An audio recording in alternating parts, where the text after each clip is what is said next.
the sounds I'm breathing in. Hold tight, chemicals collide. Hold tight, hold tight, hold tight. Dripping lights paint the skies, all because of you. Dripping lights paint the skies, only you can make me move. You can make me move. Can make me move. You can make me move. Can make me.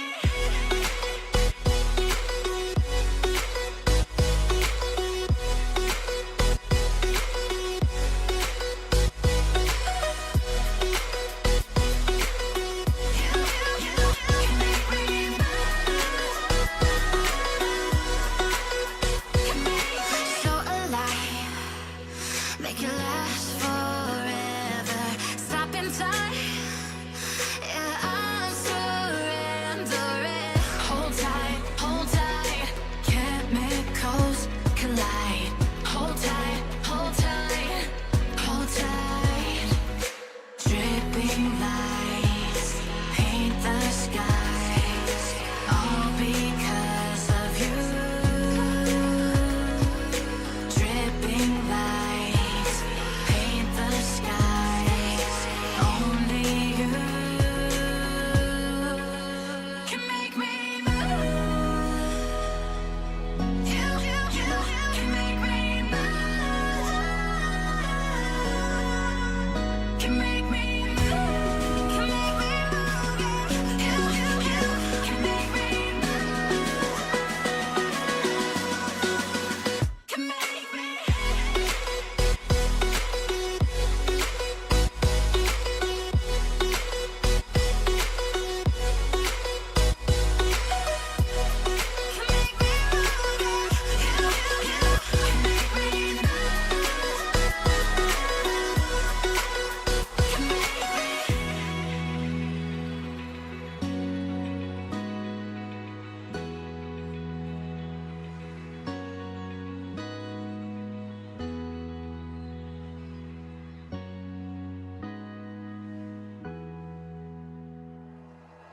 Like you, be strong to hold the powers of the sun.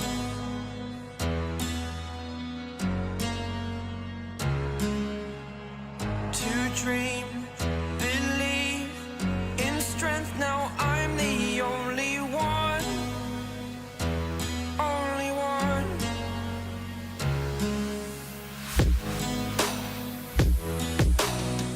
I was an ordinary boy. I'm just an ordinary boy. Rules my life destroyed. Mr. Swinton, the silent partner. The silent partner. Until I walk awake, scream my mind, I shout, the ground shakes. I'm so ready. Much can Oh, I take? I'm not ready because I left my water in the other room. Will it break? Can I take? Can I be your superhero? Superhero.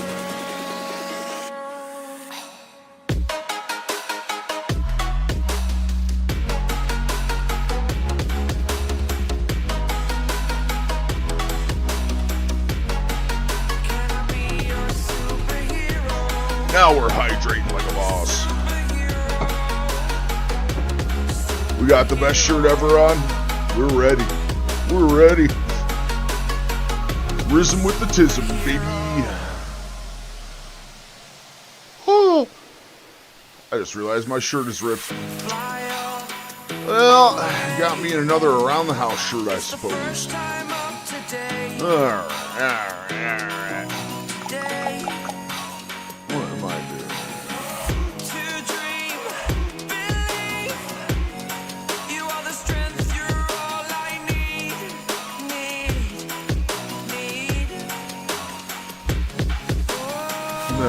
got that set up. We are go time. How's everybody doing? How's that Thanksgiving jam yesterday? Everybody make out good? We do a cheat day. What do we do?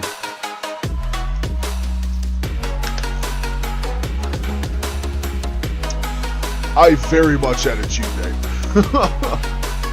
Very, very much did some cheating yesterday. Let me think. My God. We did meatloaf instead of turkey. That was number one. Very, very delightful. Number two, there was mashed potatoes. Mini a mashed potato.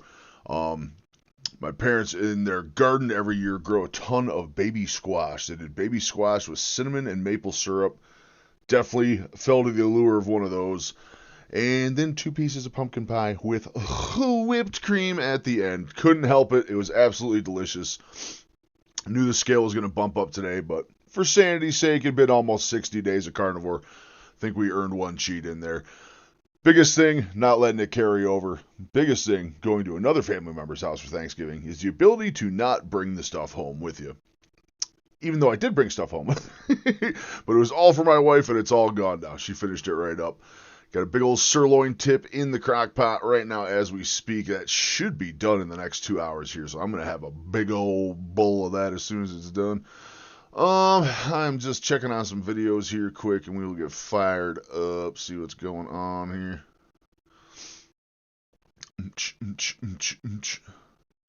I tried a new strategy on my shorts here today and I don't think it's working out too well. Not going to lie. Went from average videos of 8, 9, 700 to we're down at like 40 right now, which being the day after holiday, I think this new strategy is failing on me here. So, before we put our 6 o'clock video, I'm not doing a plank attempt tonight. Knees are on fire from the cheat meal, so I'm not going to stress out while super, super inflamed. However, there was a bunch of deer that were picking on Kenworth yesterday, so we got a video of him coming out here at about 6 o'clock. Rheumatoid Adalictoni. Oh my God, Kick Chatter. You're here to sell robots. Goodbye. Goodbye. Alright. So we're just going to edit this one real quick. Funny dog shorts. Viral dog. Viral dogs. Nah, it's not a great tag.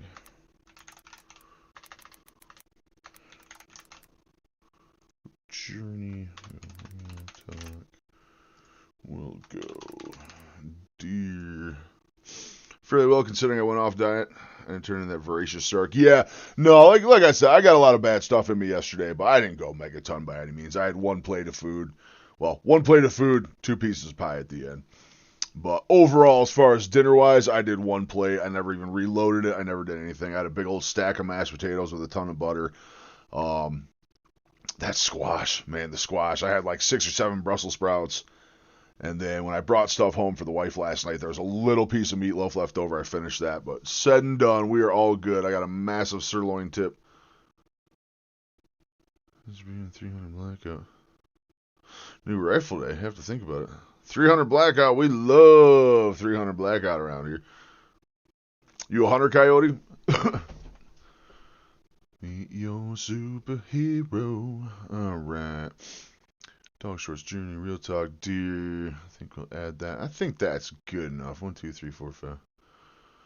Ram on Kick! Oh my God! So Ram is officially taking over the title of Kick Chatter number 2. You weren't number 1. We had an actual Kick Chatter the other night. He was only here for 2.5 seconds, but he was real. He was not a bot, and he was not trying to sell stuff. He did, however, want me to play some obscure video game on stream for him, and as soon as I said no, he said, see you the fuck later. Hell yeah, Ram. I've always been, we got such thick brush up here and stuff. I'm always a brush gun, man. I always hunted with a lever action 30-30. I'd love a nice lever action 45-70. That will be something I will be nailing in the future here. Yeah, Kick is definitely a lot more advanced than YouTube. YouTube I've just been doing because all my channels are tied to it. YouTube really, for you guys, has no advantage, and also for me, really has no advantage either. It's just not a fantastic streaming service, sadly. There's almost no benefit to me doing it besides watch time. I suppose you guys are boosting up watch time hours, although I'm not even sure if live streams count towards watch hours for me getting monetized on YouTube. That being said, let me move myself out the way here. I'm sitting here waiting for Black Friday to see if the prices are going to change at all. So I do got my new mic. Rom is on Kick. Yes, he is, Benny. He's over there. He said he can chat on his phone that way and stuff. Kick is generally, overall, Kick's a far better experience to watch on than YouTube. Kick's really, really good. Both sides of the equation. Great for you guys. Great for me. YouTube's going to become like the tail end of streaming for me starting next week. We are looking at, as soon as I get my new mic coming in, also we'll be getting the boost up to Streamlabs next week. So I will be next week's streams. Probably not towards the end of the week. I got to wait for everything to ship in, get it all set up and stuff. But probably towards the end of the week, I will be Twitch, YouTube, and Kick. Twitch will become the primary. Twitch will be the biggest one because that is the easiest platform to grow on. YouTube, I will never let go. YouTube will always be streaming there too. So wherever you guys want to watch, whatever's convenient for you. I think, so here's the thing. So if you're worried about not being able to see other people, when I do get the full version of Streamlabs, you guys on YouTube and Kick will be able to talk to each other. You'll be able to see each other's messages, talk to each other, see the whole thing. Yeah. I'm waiting for Monday. I've kind of been refreshing today, and it's not going down at all. But I'm waiting so I can get my big mic here, get that all set up, and then we'll get the other stuff for Streamlabs next week. But we'll do that. But once I do that, once I'm fully set up, you guys between YouTube, Kick, you should be able to talk back and forth that way. The only thing that won't be integrated is Twitch, because Twitch is just a pile of assholes. And they require, if you're multi-streaming, that you put most of the bandwidth towards their stream over the other ones and also separate their chat from yours. So the only one I can't integrate is Twitch.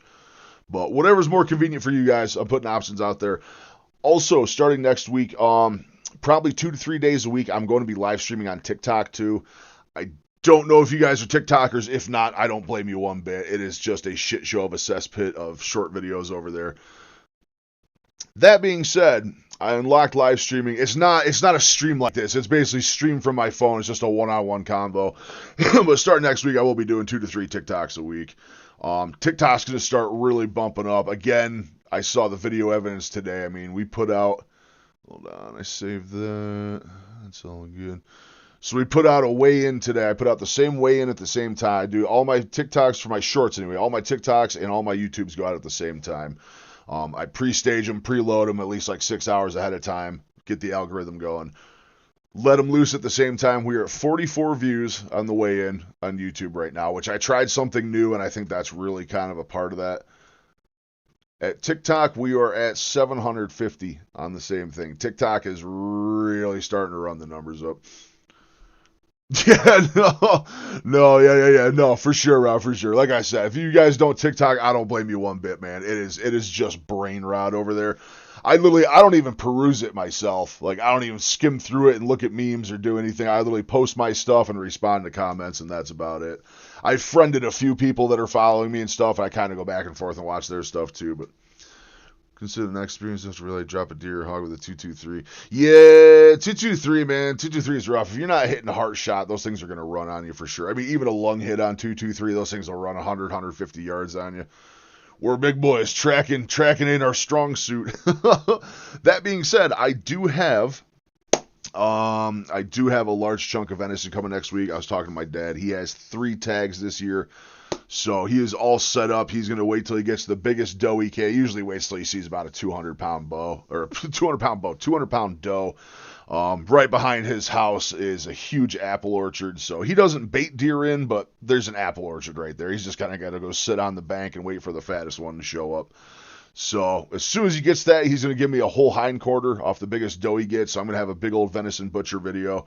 We're going to be in here slicing up some stuff, getting some veni going, because veni, I am good to have on the lion diet, albeit limited. They say you don't want to go megaton, you want to stick more to the lamb and beef, but deer is allowed. So can't stomach TikTok. I 100% understand. 100% understand. Let's see here. What do we got going on?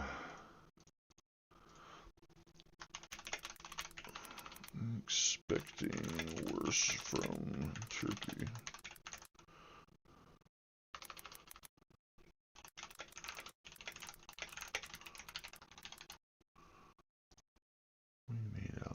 We made it all right. I mean, 4 pounds. See, I think even if I didn't take the cheat day yesterday, I was still going to be up 2-3 pounds. 30 cal seeds per use, 300 blackout. I've used it. No 30 or 300 blackout, 270. I ran a 270 for a very long time as well. 270 was really, really good. I mean, 270 is basically the same equivalent to a 30-06. So basically, they're all right in that same band. But yeah, it was a really good rifle, really, really good rifle. I've never had something that dropped them that hard. I don't know, 30. Like I said, you guys are in Texas. You don't really have to worry about brush too much. You guys are pretty wide and open out there. So you ain't got to worry about branches or twigs or anything setting your bullet off. But up here, I mean, if I were to go out and show you in the woods up here, it is so dense with undergrowth and underbrush and just little saplings and stuff everywhere. So if you don't have something that can cut through the brush, it gets tough when you're hunting. Definitely gets tough when you're hunting. That's why the 30-30s, the 45-70s, they don't stray at all. You hit a twig or something on the way, that bullet just stays true. Those things hit like a truck too. That, and there's just something oh so satisfying about a lever action rifle. There truly is. I've always wanted to do the big spin move to throw it in there. I'm just always too afraid to do it. It's also good. So yeah, for sure, Betty. Nah, it's really, really good. I 100% love me some venison. So what I'll probably do is, yes, being on lion, because butter's gone. I think the only thing I'm going to struggle with on the lion diet is losing butter. And I think a large part of that, more than anything, is just cooking. So I'm going to have to learn to cook with the tallow and everything else. So that's going to be a big adjustment. But doing Veni and some like beef tallow or something, that sounds really, really good. I've been saving all my trimmings from the big butchers and briskets and everything I did. So I got a lot of extra material laying around. It shouldn't be too bad. We'll fatten that deer up a little bit. Let's see. All right, so we are going to watch your video on glycine. I think glycine, not glycine. One of the two. This looks like a really good video. Benny recommended this video to us earlier. We are going to check this bad boy out because we like learning about inflammation. I'll tell you what, just some potatoes, a squash. What else did I have? Brussels sprouts and 2 pieces of apple pie. I came home. I felt great. I'm like, I got away with my whole cheat meal. I laid down last night. I went to bed at like 9 o'clock last night, early as could be. Tell you what, my energy was gone. Like normally on carnivore, I eat, packed full of energy. Go time. I ate all those carbs and sugar within 2 hours. I was just, I was sitting here trying to play a game or edit or do something last night. I don't even remember. It got to like 9 o'clock. I just said, nope, I'm going to bed. And I woke up this morning. I went to get up, and it was just kind of like seized up, like kind of snapping everything into place. It's still a little bad, but we're getting everything moving again. Just tough getting up and getting going. All right, so this is Dr. Autumn Smith. She's a very small channel too, Benny. I was expecting a big old one when you recommended it, but no, she's super small time. So we'll give her some love. We'll definitely get her videos out here, although she got a ton of views on this. Takes the brushes thicker than yours I've seen. Oh, no shit. Try out a lever gun, though. You might like it.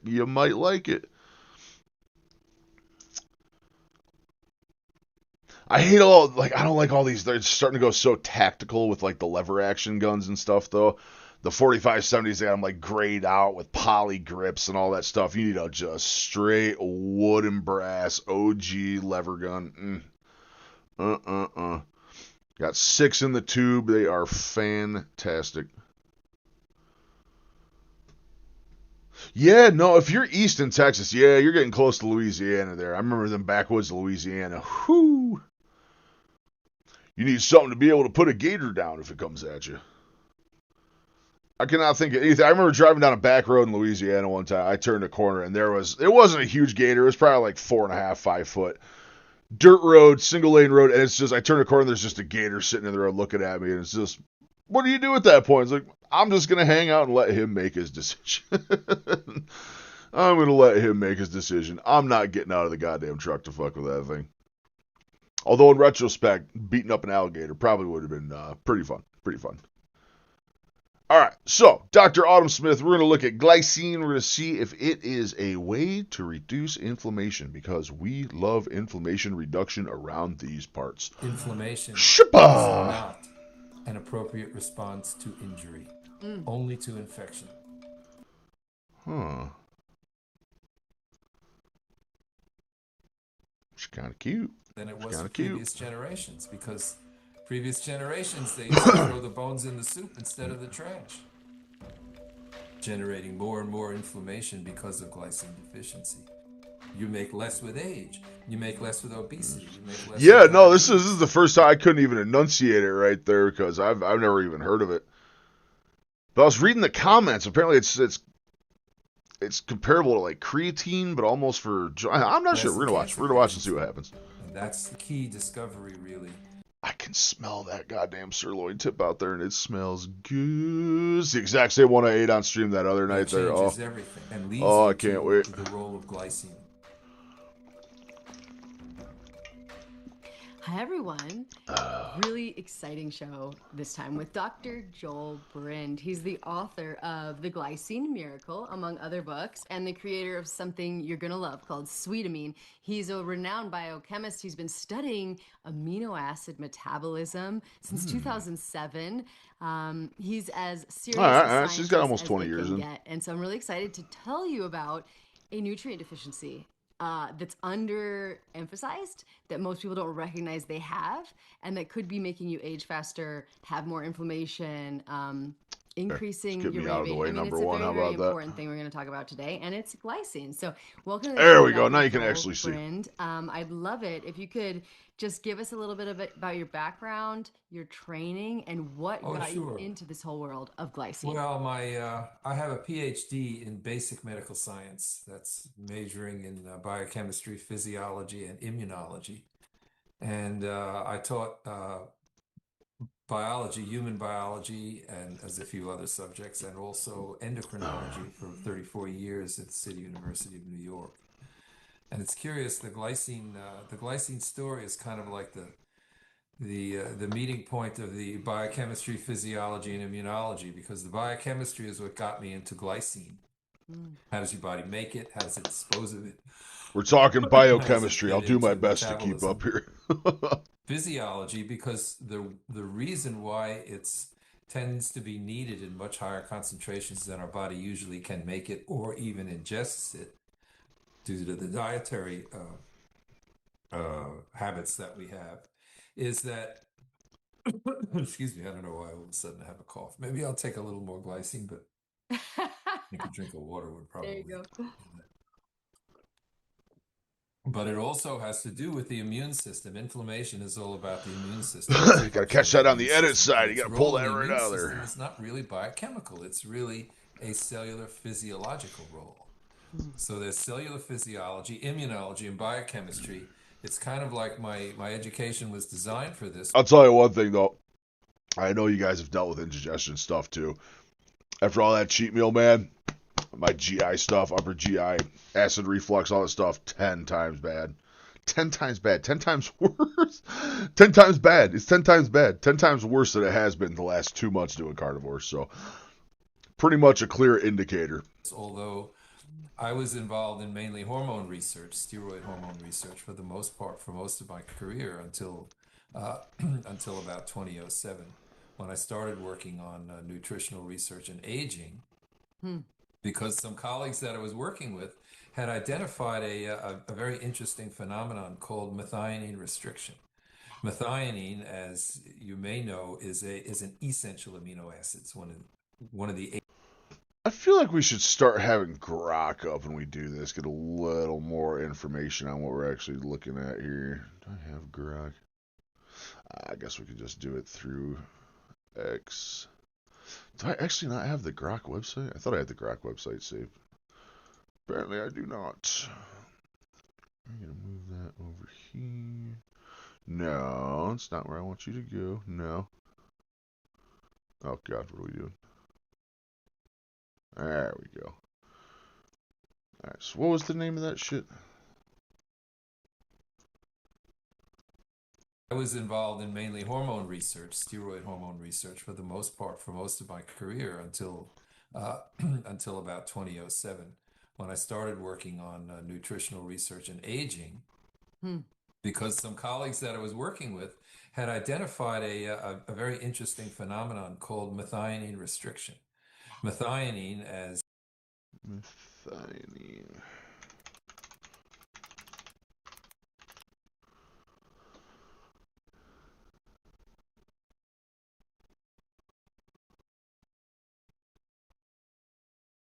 essentially, yes.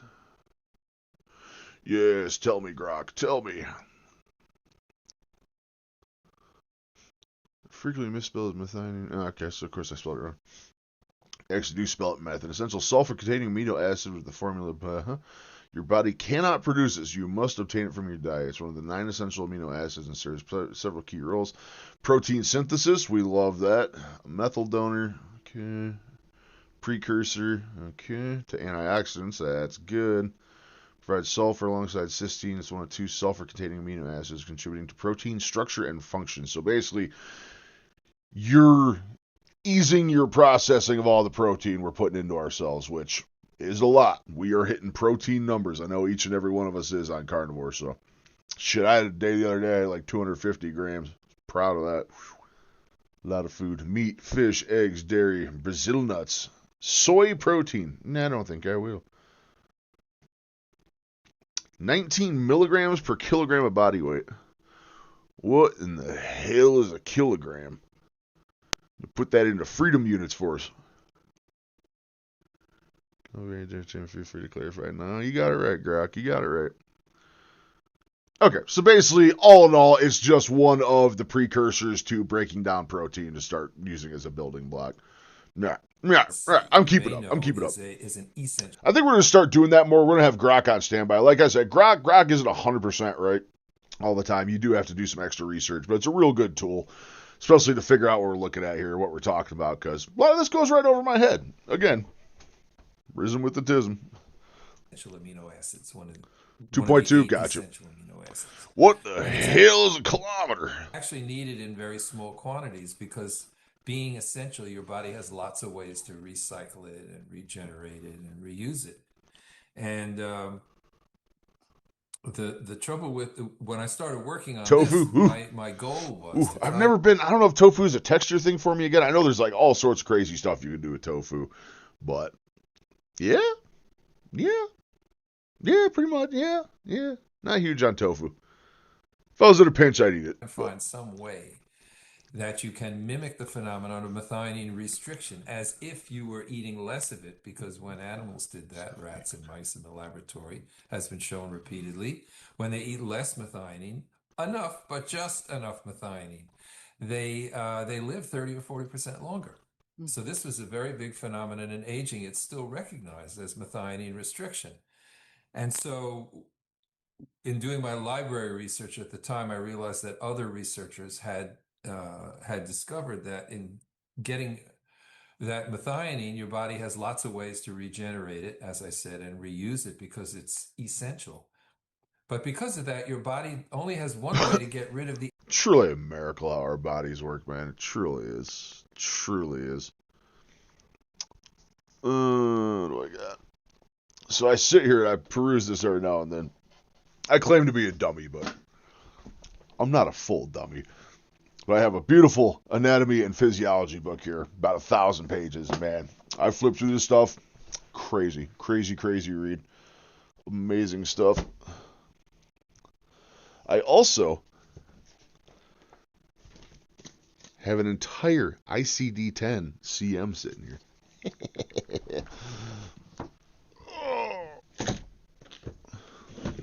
As I tip my entire bookshelf over.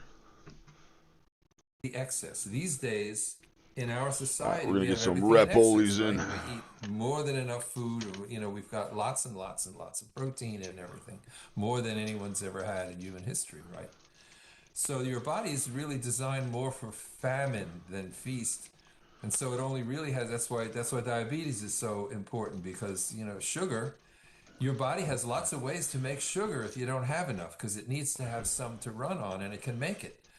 But when you have too much, it's only got very little ways of getting rid of it. The same is true for methionine. So the only pathway of getting rid of excess methionine uses up glycine. It uses up 2 molecules of glycine for every molecule of methionine your body needs to get rid of. So what's been going on, we found out through experimenting with rats and mice in terms of glycine supplementation. We found that, yes, the animals live longer if you give them glycine, but it doesn't seem to work by accelerating the clearance of methionine.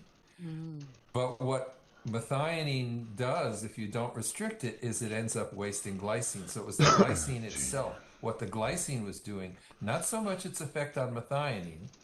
The relationship to methionine is that too much methionine robs you of glycine that you have already in short supply, so it increases your glycine deficiency.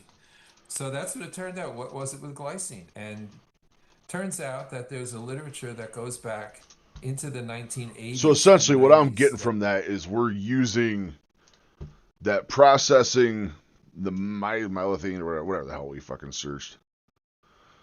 The methionine, apparently to process that out, that's where we're burning all of our glycine. The glycine isn't a direct support for us, but we need it, and it's burning more than we're taking in, is what I'm getting from the early beginning of this. Glycine being very important in inflammation, and and that's really where the story starts about how having enough glycine and a lot more than we usually get has a tremendous effect on your health status in every way. Beautiful. And I want to get into that inflammation. I want to give them a little context because if anyone's like, well, what is glycine? Okay, so right now we think of protein as protein. You see protein on a nutrition label. But I think the future is we're going to list the different amino acids because just like different vitamins and That would be minerals so have cool. many different roles in the So body, cool if they actually all listed of these amino different acids amino on acids provide nutritional many chart. different roles in the body. We're going to And look so at, like I said, seeing we're not going to be glycine, political we're in gonna here, but we are going to look at some steak and butter grill review and some of the stuff RFK is doing right now here after this video. So should be interesting. Should be interesting. I'd love to see the advancement of nutritional labeling on foods. Love to see an advancement in that. single out this incredibly important amino acid that's largely missing from our diet because we no longer eat the whole animal. We don't eat the tendons, the bones, the ligaments like we did before. We're eating the muscle meats, the methionine. And this is why a lot of people think restricting animal products can extend lifespan. It's because of this theory about methionine restriction, which is not really a theory, which is something that Whew, has been muscles are demonstrated. tender But anyway, I just wanted today to after give you eating that garbage context. yesterday. So glycine is an amino acid found in bones, tendons, ligaments, all of these parts of the animal that many of us aren't eating, and sweetamine. We're going to talk about all the ways you can get it. I just wanted to give you guys a little context. Now, today it's considered non-essential, but we're going to talk about why we don't believe that it should be. And it's not just a building block of proteins, right? Like other amino acids. It has many roles. And this is what's groundbreaking about what Dr. Joel Brind has discovered. It's very important for inflammation control. So take We it away. like I just wanted inflammation to give them a control. little Yes, bit we of a- do. Okay, so inflammation, very important, and some of this was discovered by self-experimentation. When I started in 2008, I started taking 10 grams a day of glycine because I knew from what I had read, I knew it was certainly harmless. At the very worst, it was harmless. And at best, it 15, probably would have 15, some we're good done. effect. Set This is even one, before done. those experiments I was talking about on rats and want mice. to I published see. the first one in 2011, and I'm talking about self-experimentation going back to 2008. So around 2010, actually, two things happened. I had two aha moments. I had to get hit over the head twice to realize what was going on. It's very thick, a lot of glycine in my skull bone, So anyway, the first thing that happened was I was in the Home Depot. Actually, I had to finish a little Gotta project figure out at how to home, make and you I a had to mod need over a there, little Ron. sheetrock and sheep. Trying to figure it out right now. I'll give you mod ship over kick if I can here. I'm trying to figure it out. I don't know how kick works fully yet. No ban. Definitely don't time out. Don't want to pin. View channel. 128. I'm not sure. I will figure that out, Rob. As soon as I get a little better on kick here, I'll look into it after stream. I'll figure out how to give you a mod over there so you can you can have fun kicking out all the robots that show up too. Yeah, be nice and fun. Alright, so I'm gonna scroll down. There we go. Sheetrock comes in pieces that are too big to fit in the car, so I would go and then take a big ruler and a knife and This also seems like something to start and making go your to own Home broth. Depot, You're get gonna have on a top lot of of it stack coming in sheetrock, too. You about might need a 4 foot supplement high. on I would top of that, concrete but floor, and I would do some measurements, cut it in a couple of pieces, and my wife at the time was helping me, to get it into the cart so that we could fit the pieces in the car and take them home and then finish the project. Well, I stepped the wrong way at some point, must have gotten distracted, and I fell directly onto my tailbone. Boom. Ooh. 4 feet onto a concrete floor, and it hurt like hell. Literally busted his But ass. for about 30 seconds or so, but I managed to finish what I was doing, hobble around. We finished it, we got home and everything. Of course, my wife was dreaming about trips to the ER and everything like that, but it didn't seem that anything broke. So that night, though, we had tickets to a dinner dance. Well, so we went to the dinner dance. You don't always have to get up and dance, but I figured, well, let's try it. And it wasn't really bad. And the next morning, I felt absolutely 100% normal. I had this huge bruise at the bottom of my lower back Mm. to prove that this had happened, but there was no pain. There was no inflammation. Wow. And then another thing that happened is my brother-in-law scored us tickets to a New York Yankee game. I don't know if you got. I know you're in Colorado. I don't know if everybody's a Rocky fan, but you're probably nationwide. So True, you got true, fans true. of everybody. But anyway, Yeah. as a lifelong Yankee fan, Very true, the first Benny. tickets we got to the new Yankee Stadium they built. They just opened it in 2009. So in 2010, I'm very excited. I never wear a hat, but I wore my Yankees t-shirt and shorts, and I wasn't going to the beach, so I never thought of bringing sunblock or sunscreen. Watched the game, brand new stadium, no obstructions. It was about the 10th of June, right near the solstice, no clouds in the sky. Everything was I will tell you one thing about Yankee Stadium. I got a friend that lives in the city about 3 blocks away from New York Yankee Stadium. Absolute horrifying ghetto. You ever go to a Yankees game in the city? Put your wallet in your front pocket. Probably carry some artillery with you because it's sketchy down there. It's sketchy down there. was perfect for getting roasted or baked in the sun. The Bronx And around too, the man. You fifth think inning, I Bronx started to usually feel a ain't little renowned for warm being around my crazy thighs, and I bad, but looked down and I Bronx saw is that wherever, bad these days. the hemline of my sleeves and my shorts and all of that, it was boiled lobster time. Oh So the first thing I did was I went into the shade, but I knew I was 100% convinced. I've done this to myself before, not since I was in my 20s, a long time ago, but I knew I was going to be in excruciating pain getting dressed, undressed, bathed, all of that for the next couple of days. But guess what? It just started to fade and then it went away. wow. Now, having done my research in the Department of Interesting. Dermatology at New York University Medical School back in the 70s and early 80s, I knew 1970s and 80s, for those of you who can't imagine how ancient times that is. But Yeah, anyway, having done my I was there for doctoral half the research 80s. at the time Half. in dermatology, I knew something about the Yeah. fact that you had inflammation involved there. And what I realized between the fall on the concrete floor on my tailbone and the sunburn and the inflammation that just never happened was that inflammation, after all, is not a normal response to injury. You get an injury, you get a bump on the head, a sprained ankle, a sunburn, I'll or make sure I something like save that, this you're before going I to get forget, too. inflammation and pain. Well, I don't. Not anymore, because you get the pain from the initial, insult, it irritates the nerve, but it's inflammation that causes a lot of the lingering, the ongoing pain, the daily aches and pains that we get just from normal activity. And when I say normal activity, I mean things like blood circulation is a normal activity that, because it's a high pressure fluid system in the branch ports of that system, you get turbulence. And when you get turbulence, you get micro injuries of the tissues lining the arteries. Well, so what? It just heals. It's natural, right? It's normal, right? But if you don't have enough glycine, inflammation. Yeah, and what I love too is in another interview, ovulation. Another one of those. Oh, ovulation. Yeah, sure. That's another natural process, which is, I don't know if people don't usually appreciate that when an egg is discharged from the ovary, usually it's alternate ovaries, 1 month left, 1 month right, so your ovaries have about 2 months almost to heal from each ovulation episode. That egg is like shot out of a cannon or a volcano. Yep. And it always produces ovary. It produces injury at the surface of the ovary. And if you don't have enough glycine, then month after month you get inflammation. As was noticed in the 1970s, that when you look.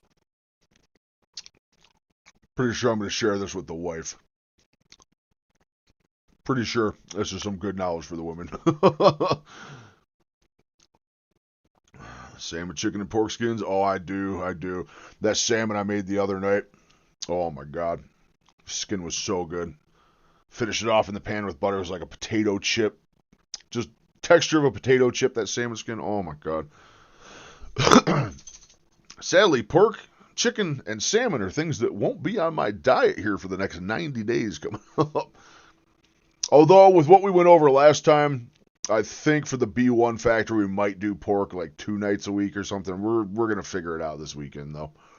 Epidemiology, Not huge on pork. the Not a big pork incidence guy. of ovarian cancer Except for bacon, which is the one thing we can't use for B1. is directly proportional to how many times That being said, the wife makes a mean pork chop. And I mean a mean pork chop. in your lifetime you have ovulated, because it produces chronic inflammation. The same thing goes with breast cancer, because the breasts have a growth cycle that rises and falls month after month in preparation for a possible pregnancy. So every time a pregnancy doesn't happen, guess what? Those extra cells that were produced to be ready to produce milk in quantity for a newborn baby have to be reabsorbed. The cells die. Cell death is natural. They die, they get reabsorbed. But if you don't have enough glycine, that's accompanied by inflammation. And it's that chronic Ain't got to worry about mammaries. But I suppose I am at risk for breast cancer as a man, because we still got at least C cups on this bad boy. We won't for long. We won't for long. We're definitely still packing C's over here. inflammation that ultimately leads to cancer in the breast or in the ovaries, that ultimately leads to atherosclerosis in the arteries, heart attacks and strokes. All of that stuff, they blame it on inflammation. But these days, when you read the literature, they say, well, we don't know why it's chronic. Inflammation is normal, but then it keeps going on chronic. No, inflammation is not at all a normal response. Very interesting. And we got to ask, what's upstream? Why is it behaving inappropriately? Oh, let's see. Best food best food sources for glycine. Hey puppy, what are you doing? I want to see what the actual best dietary sources are. You're saying pork is a sugar transporter? Yeah, dude, I don't know what it is. I lost my taste for pork. I lost my taste for pork, chicken, turkey. Not sure what it is.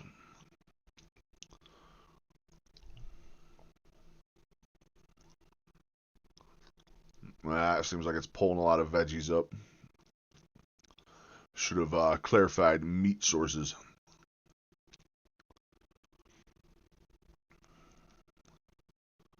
Soy protein isolate. No, thank you.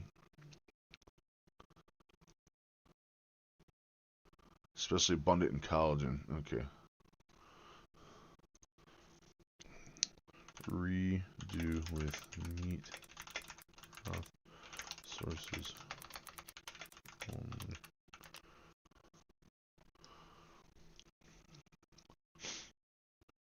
Need some broth. Now, if I can start doing some bone broth just off of beef, I think that's probably the play. That's probably going to be the play going into carnivore. Pork rinds, crackling skins, can't do that. Chicken skin, turkey skin, homemade bone broth. 3 to 8 grams. That's going to be the highest source right there. 7014G, very gelatinous. Pork ears, beef, pork tendons, ligaments. Oxtail. I am going to start messing with that oxtail soon, as soon as I get some more money around. I looked at grabbing some oxtail when I was at the store the other day. Holy shit, that stuff is expensive. It's expensive. We got some butchers coming up we're going to talk to, though.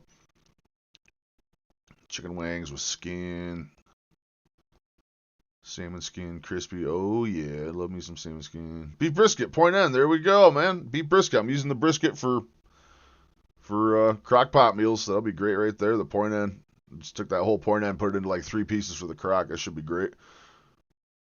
So we should be good. Once I start making my own broth, which I'm going to be doing here pretty quick. That and the brisket. Maybe I'll just get a brisket and chop that up every now and then, too. We'll actually cook the brisket part like an actual brisket this time, not just try to do steaks.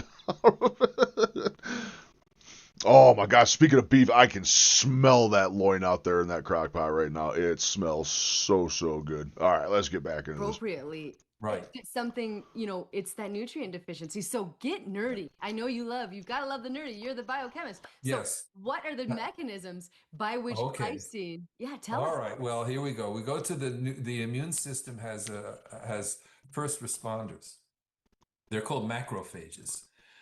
You have I've heard of macrophages in the macrophages. blood. You have them in the bone. You have them in the brain. You have them in the muscles. You have them in everywhere you look for them. You will find macrophages. These are the first responder cells of the immune system. They're just like the first responders out there in society, the cops, right? The ambulances.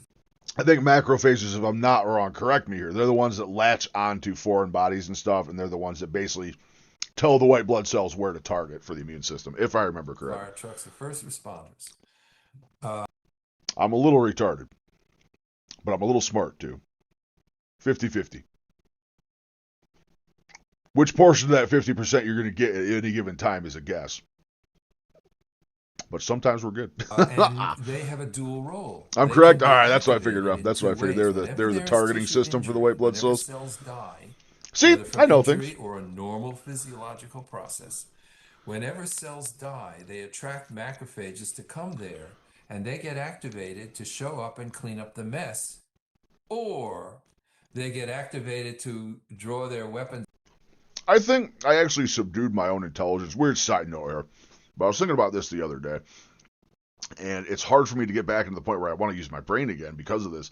But I think I actually subdued my own intelligence because early on in school, I was always the odd person out. You know what I mean? I was never the popular guy or anything.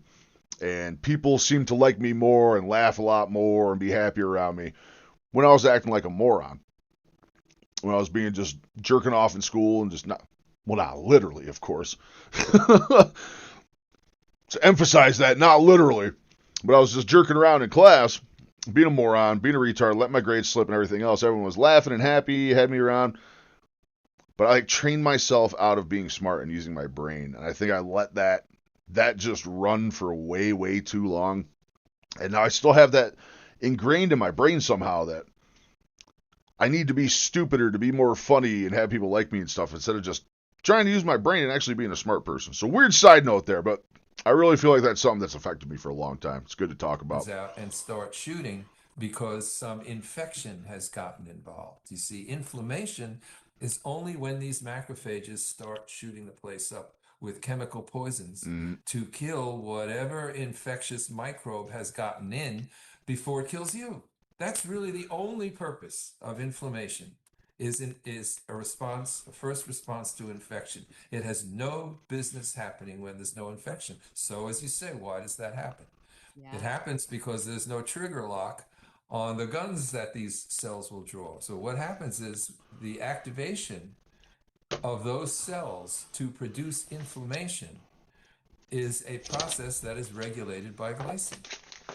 Glycine is just I need to start a keeping a natural pad trigger more lock. handy. It's I'll write not stuff even a down. We learned so biochemical many cool function, things as I on said stream. before. It's a physiological function. Those glycine molecules, they don't get changed into anything else in that function.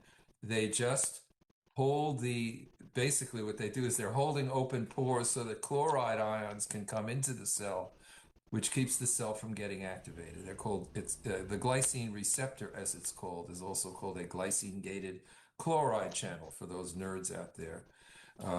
Chloride ions, when they come into the cell, they keep that switch at the cell surface from turning on the cell and making it secrete poisons and do inflammation. So it's the same cells, just like the cops out there on the highway will respond to an accident. And that's basically the same thing autoimmune diseases do too. Your immune system just goes haywire and starts attacking you. And when that first part of that's why people with MS and lupus and anything along those lines are in so much pain all the time. I think that's it because that initial immune system response is just inflammation. You know what I mean? And it just takes your whole body over. And I'll tell you what, man, I've met some people with severe MS and stuff. Pain, absolute pain. But they're not going to draw their guns and start shooting up the place unless there are bad actors present, Okay. terrorists or bank robbers or whatever. Then they might draw out their guns. But otherwise, they take accident reports and they redirect traffic and they call the ambulances and they call backup and that sort of thing. But they are in what we might call the mend mode rather than the rend mode. Now, at least these things are recognized now, at least as what they call M1 and M2. So an M1 macrophage has been activated to shoot the place up with chemical poisons like hydrogen peroxide, what are called TNF alpha and IL-6 and a bunch of others. But the ones that are just there to clean up the mess Oh, are she what are reminded called me to hydrate. M2 Hydrate, boys. macrophages. Hydrate. So at least that much is recognized. Slowly, but We love surely, hydration. the scientists are beginning to I get it all set up with the streams, the big stream stuff, and Twitch and everything next week. We'll actually get a bot in the channel that reminds us to hydrate at appropriate times. It's going to be nice. It's going to be real nice. recognize inflammation. Because we're going to be but they streaming still- a lot They coming up still here. haven't gotten that main point, is that inflammation is not a normal response to injury or cell death. And that's the key discovery, really, that changes everything, and leads you to the role of glycine in doing that. It's fascinating. So if I'm understanding this correctly, say that these macrophages are kind of like in a bath, and if there's enough glycine in that bath, then they're going to keep the chloride channels open. Chloride is going to enter and keep it from overreacting. Is that kind of a nice analogy? It's actually an electrical thing. It's like an electrical switch Yeah. on the wall, so you have the light is off in the room, let's say, because if you look at the switch on the wall, it's got 120 volts at one pole and the other pole is 0, right? The switch is open, it's off. You flip the switch on, now the voltage between the two poles of the switch is 0. And so the light goes on. The same thing happens at the surface of the cell is like a switch. It is a switch. And the potential is about 70 microvolts, about 0.07 volts is what you're. When I get off this fast, I'm going to have to start eating more chicken salmon and pork skin. Also need to eat pork chop once a week and make bone broth once a week. Yeah, I'm going to be making bone broth pretty heavy once I get into a lion here. Lots of broth. Beef bone broth. Beef bone broth.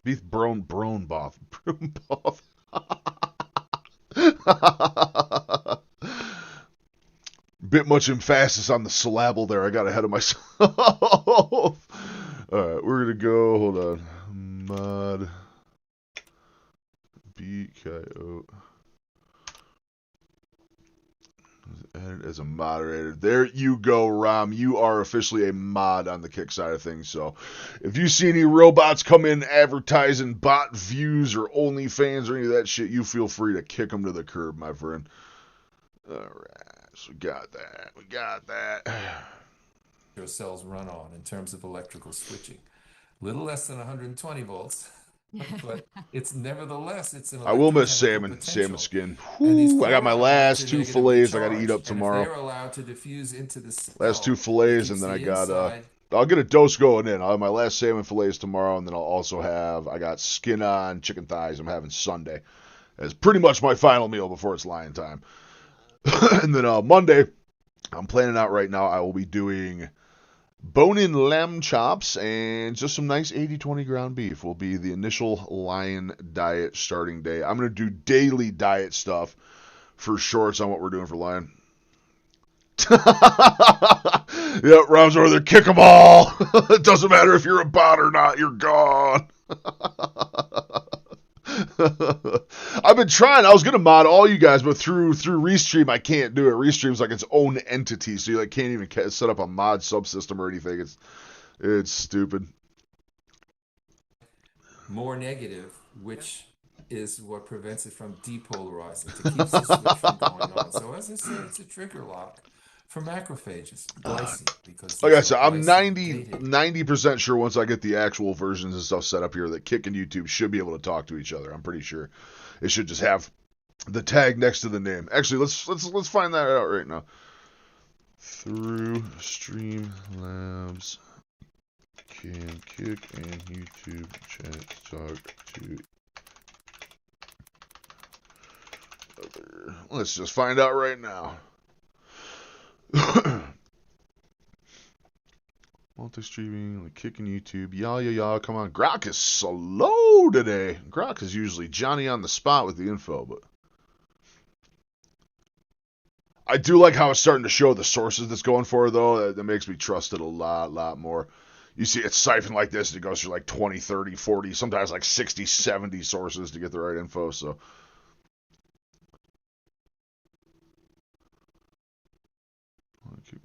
limit posting the kick. Oh my god, what are we doing? What are we doing, Groxky? What are we doing, Bubba? Yeah, Streamlabs supports unified multi-stream with Streamlabs, blah, blah, blah. You can read all incoming. Well, it doesn't matter what I can read. I know I can read them all. Do not get relayed cross-posted between platforms. Message and kick chat will not appear in YouTube chat. It's unification's only for you, the streamer, to monitor and respond more easily. Only see their own platforms chat. So I was actually 100% wrong on that. So even when we get the full version, Kick, YouTube, and Twitch are all going to be... I can integrate them so I can see them all at once myself, so I can have an easier time taking care of the chats and make sure what's going on. But unfortunately, you guys are not going to be able to cross-platform chat once we get the integrations done.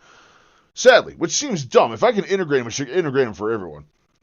Although it'd probably just start a shit-talking war between Kick and YouTube the whole time. They wouldn't even care what I was doing. They'd just be shit-talking to each other the whole time we're in there. All right, let's keep going. This is... Benny, by the way, awesome recommendation, man. This video is phenomenal. The stuff you give me to watch for us, man, awesome. Awesome, awesome, awesome. Your research is second to none, man. You come up with some awesome, awesome stuff. And I know there's another I mechanism. literally got to sit here. I got to sit here with my little notepad for everything you do because I want this info. I got to keep it in my mind, keep it fresh. Too, like the pyroptosis. Running out of room or for how do you sticky notes over pronounce here. that? Because that's the first. I need my right? new And then there's office. Another second. Yes. Well, that's a really new discovery. Which I will have the new internet this week. What's New internet, called, new mic. We got everything for the new inflammation. office. All I got to do, I need people to help me move because that PC, as small as it looks, that PC is like 80 pounds and on bad knees everywhere. Even if I go outside to get downstairs in my house, is straight downhill. So I need to get some homies. I need to buy some homies a case of beer to come help me move stuff that I can't drink with them after the fact. Causes. Oh yeah, that's what else I had yesterday. I had two Guinnesses yesterday. And they were delicious. And I'll tell you what, I drink so rarely anymore. I actually got not shitty off two Guinnesses, but there was a point I turned the corner and went, whoohoo. Definitely got to my head real nice and quick. That will kill bacteria and so on. But if the infection is really bad, and real inflammation, full-blown inflammation, where what you might call goes nuclear, only happens when you have things like anthrax, which is where not only do the cells start secreting poisons, but they kind of turn into artillery pieces. Yeah. With a big hole in the cell that sort of secretes all kinds of poisons, and ultimately, through those big pores in the cell, water starts coming in. And when water comes in, the cell swells and swells, and then it bursts. And it used to be thought that this was like the end product of inflammation called pyroptosis, that the swell bursts just because of all that water coming in. But guess what? It doesn't happen if there's enough glycine around, because glycine has a second role in addition to its role in preventing the initiation of inflammation. It stops the last step also. And it's with glycine around, the cells will swell, they'll take up a lot of water, but they won't explode, because once they explode, inflammatory poisons go everywhere and it destroys a lot of tissue. This is what they call, we all know it from the COVID epidemic, right? A cytokine storm. Isn't that, we all heard about the cytokine storm? Well, the cytokines. I did not hear about that. What was y'all's experience with COVID? Do you guys get COVID anytime? I had it one time officially, and I'm non-vaccinated. I'm still a pure blood. I refused that vaccine up and down. I didn't trust it for shit.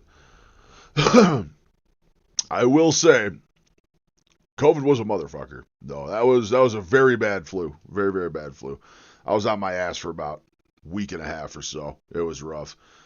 That being said, not the roughest flu I've had in the last 5 years. When I was in for my gallbladder surgery, I caught something in the hospital that made COVID look like a joke. I thought I was going to die from whatever that was. It was brutal. Literally, I'm post-op from a necrotic gallbladder getting removed from my body, so I'm already in a weakened state. And I pick up this nasty-ass flu, and it was eject everything from my body from every possible orifice there is. It was, whoo, baby, it was a rough time. So not making any drug claims here, but I never got vaccinated, and I had COVID. Yeah, and I thought it was a pretty nasty intestinal. What's your guys' deal? You pure bloods? You pure bloods or you vaccinated? My wife is vaccinated. She had to for her job. I'm still worried about it to this day. Virus. And so has there been never any had research? a cough or a sneeze or a wheeze because The spike protein, what it does is it takes what are called the alveolar macrophages, the ones that are the first responders in your lungs, and it irritates them and activates all of them to cause inflammation. So what do you have? You have nuclear weapons detonating in your lungs. And even with all of the ventilators and so on, many people died because the ventilators didn't really do any good. The problem was inflammation. They finally were able to treat people who came in that way. How? Mainly by using anti-inflammatory Yep. steroids. Yeah, I don't take flu shots. I don't You fuck with any of suppress that shit. inflammation. See, I like to think I have a very strong immune system. Not because just I was born with a strong immune system, but because my wife works in a goddamn, essentially triage unit, or telemetry unit in a hospital. She's exposed to so many things on a daily basis that her immune system is a tank, and then she brings all that exposure home to me. So the first few years she worked in the hospital, we were sick. Every other couple weeks. Like every 2-3 weeks, we'd have a new flavor of the month, cold, flu, whatever it was, for the first while. And now she's been there long enough, I don't know, we get sick once every 6 months, if that, once a year usually. It's nice. It's very nice. In one way or another, you can get someone through a crisis like that. That being said, we had a head cold like 3 months ago. Oh my God, the thing just hung on. It was like 6 weeks. It would not go away. But there's no need to have it even start as long as you have enough glycine. Yeah, so do you want to say anything about that? Because in your book, you touched on some really cool analogies with NSAIDs and them working actually to relieve pain, but then maybe leading to other issues. Oh yeah, well that's interesting. Yes, because we talk about NSAIDs, non-steroidal anti-inflammatory drugs, and they are actually ibuprofen.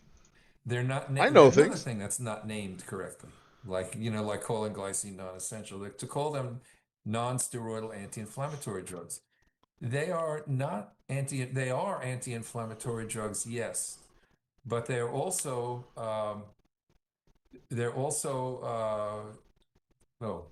what do you call them? They are anti-pain drugs. Analgesics. Yes, sorry. That's okay. They're analgesics.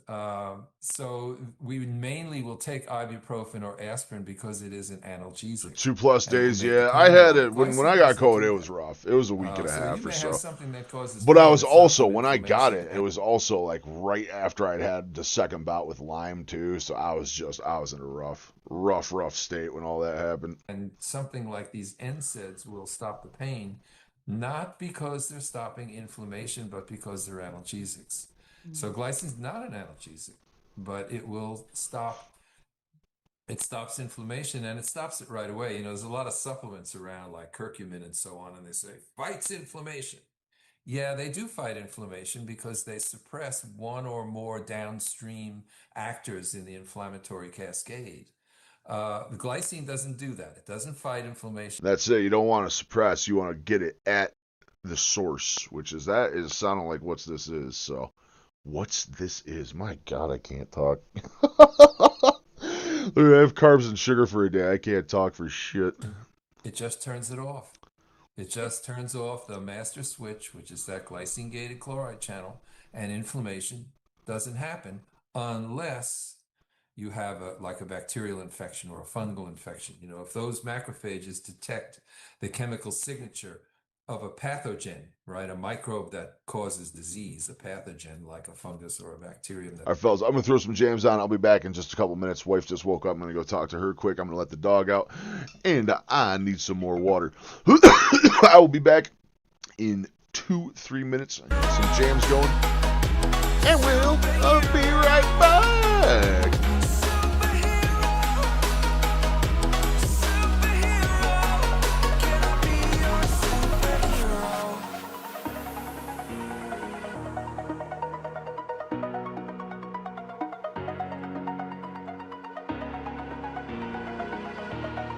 Over the edge, feel like I'm floating through the air.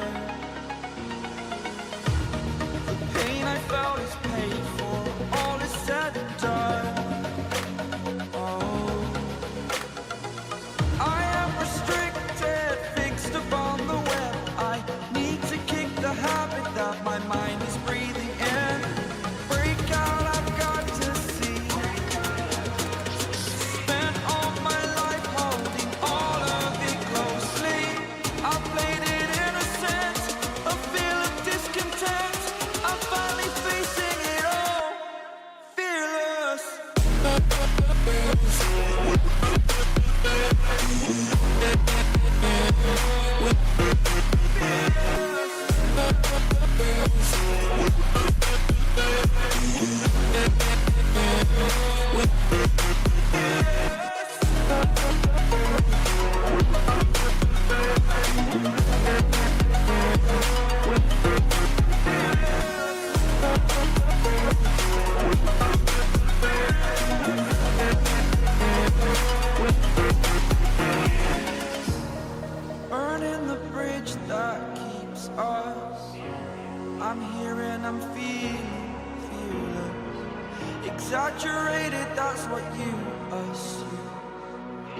story's over now, I must conclude.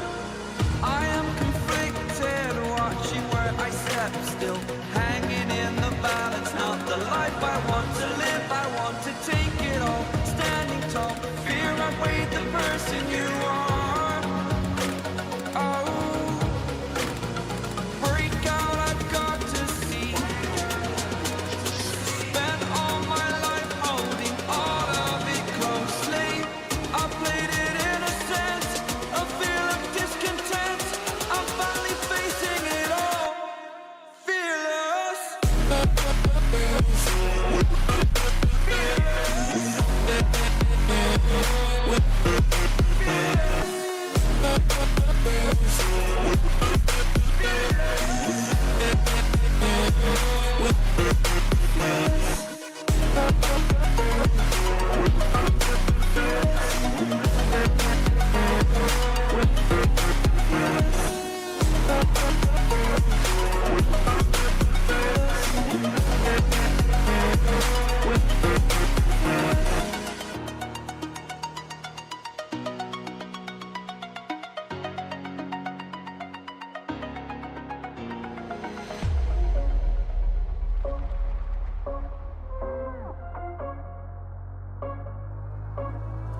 Rising with each beat of the music is bringing real flames in the fire that keeps burning. We're inviting the night in.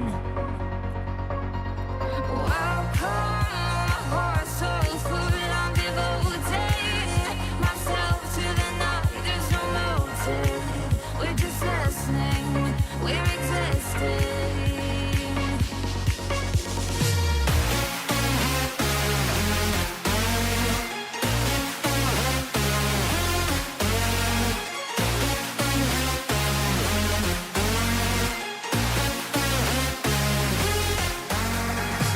We stay where the music plays, let it stop below, where the people sway.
Rising with each beat of the music is bringing real flames in the fire that keeps burning.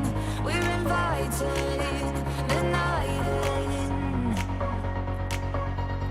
Welcome, my heart so full, I'm devoting myself to the night. There's no motive, we're just listening, we're existing.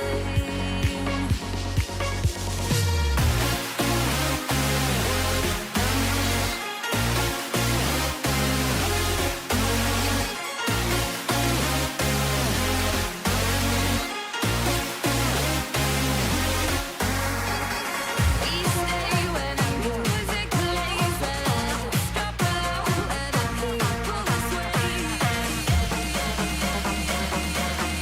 Alright. We're back and we got beef. Hey, puppy! Hey, puppy!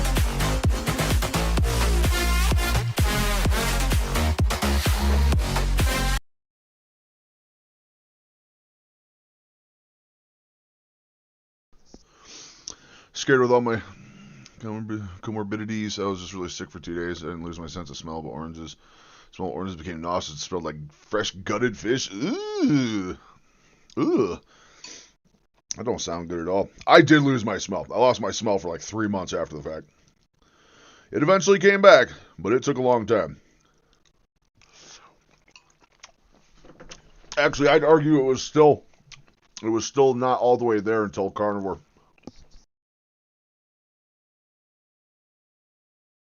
That doesn't belong there. Then they will get activated. In other words, you can take all the glycine you want. You're not going to get sick or vulnerable or have to worry about, all the small print warnings in the drugs they sell. Yeah. Some of these MABs, these monoclonal antibodies for, psoriatic arthritis and Crohn's disease and all the rest of it that you see on TV. All of those side effects are because those are drugs, Right. which deliberately disable the part of the immune system that fights infection. That's why they say, oh, take this drug and your psoriatic arthritis will likely clear up in some number of months. But don't do it if you've had tuberculosis. Don't do it if you're going to a part of the world where some infections are endemic. Don't do it if you're being vaccinated or have been recently vaccinated against something where there's any pathogenic microbes around. Don't use that stuff because that's a drug. Glycine's not a drug. It doesn't disable any part of your immune system. It actually enables it. So people throw around the term a lot in supplements and they say strengthens your immune system. Well, what does that mean? It doesn't really mean anything if you don't understand what the immune system is doing and what it's supposed to be doing anyway. And that's the big problem, is that people don't understand this very fundamental function of the immune system, which is really only protection against microbes, not a response to injury or a normal physiologic process whereby cells or tissues die off. Yeah, I just think the implications of this are so big because, like you're saying, if it's the master switch, if it's allowing your body to respond appropriately, we're not Right. shutting off a part of it that might also be protecting you from infection, or just turning off the pain so that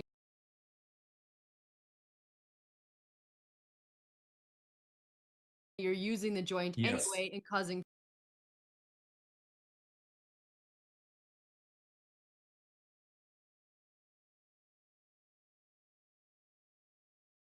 Get a little beef for the dog. You also see the beggar. See the beggar down here? You just put a little beef right there. There he is. There he is. Further damage along the line. I mean, this Yes. is allowing your immune system to work as designed. Oh, yes, I know you're getting to that research which they cited about knee pain. You had old tennis players and whatnot. They'll take ibuprofen for year upon year, and they're anti-inflammatory. So since they've fought inflammation, shouldn't their knees be in better shape than those of fellow athletes who didn't take painkillers? Well, guess what? They're in worse shape. Well, why should that be? Well, because they took these NSAIDs really as analgesics to kill the pain, and they worked through it, stressing those joints even though they were damaged from inflammation, and therefore causing the more damage, making Yeah. them ultimately worse. So that's, you got to watch out the words that are used in scientific research, in medicine, in nutrition. So many open-ended terms when it comes to medical stuff. So many open-ended things. You got to be so careful when you're picking what you're going to do, medicine-wise. And doctors are not the biggest help when it comes down to it. They're not. The wrong word. I think Mark Twain said something about the difference between the right word and almost the right word is like a tremendous, things are naming things is very important, naming them correctly. Yeah, I just think this is so important. It's back to that giving your body what it needs rather than just stopping something after the fact or shutting off one part of it. It's like a holistic view. It is absolutely. It's a whole. Preventative versus reactive healing. And that is what we're here for. That is absolutely what we are here for. It's a whole food. I saw them say eating non-mammalian carnivore can even reverse alpha gel syndrome after a year. Jesus. Alpha gal. Interesting.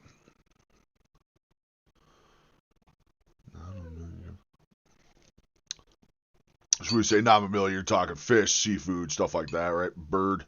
The bird.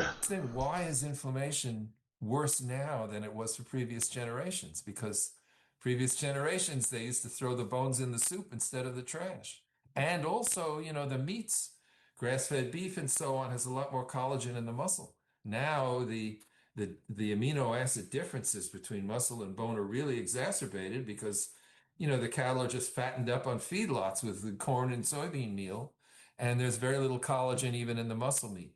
Yeah. So you That's a end up, happy little and puppy we eat right there. more than we ever have before, more and I got a more good Kenworth video methionine, coming out at less and less 6. glycine, more and more we have this amino acid imbalance, which is in large measure making us sick and die sooner than we should.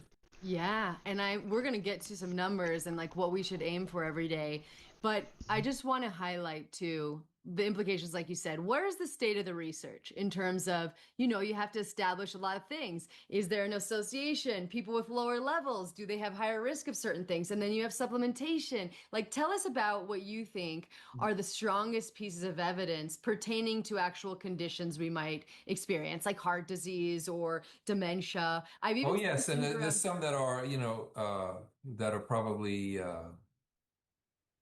very telling about the status of science. So what I would say now is there's a lot of research that's been around for a long time, which really shows what the truth is, which really evidences what the real actors are and what they're doing.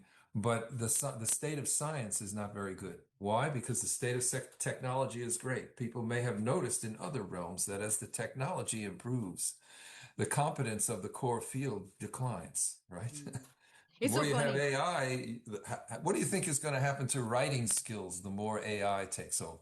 Scary. I can't even get into my email that it doesn't say, "Oh, hi, I can help you write this." Excuse me. I think I can.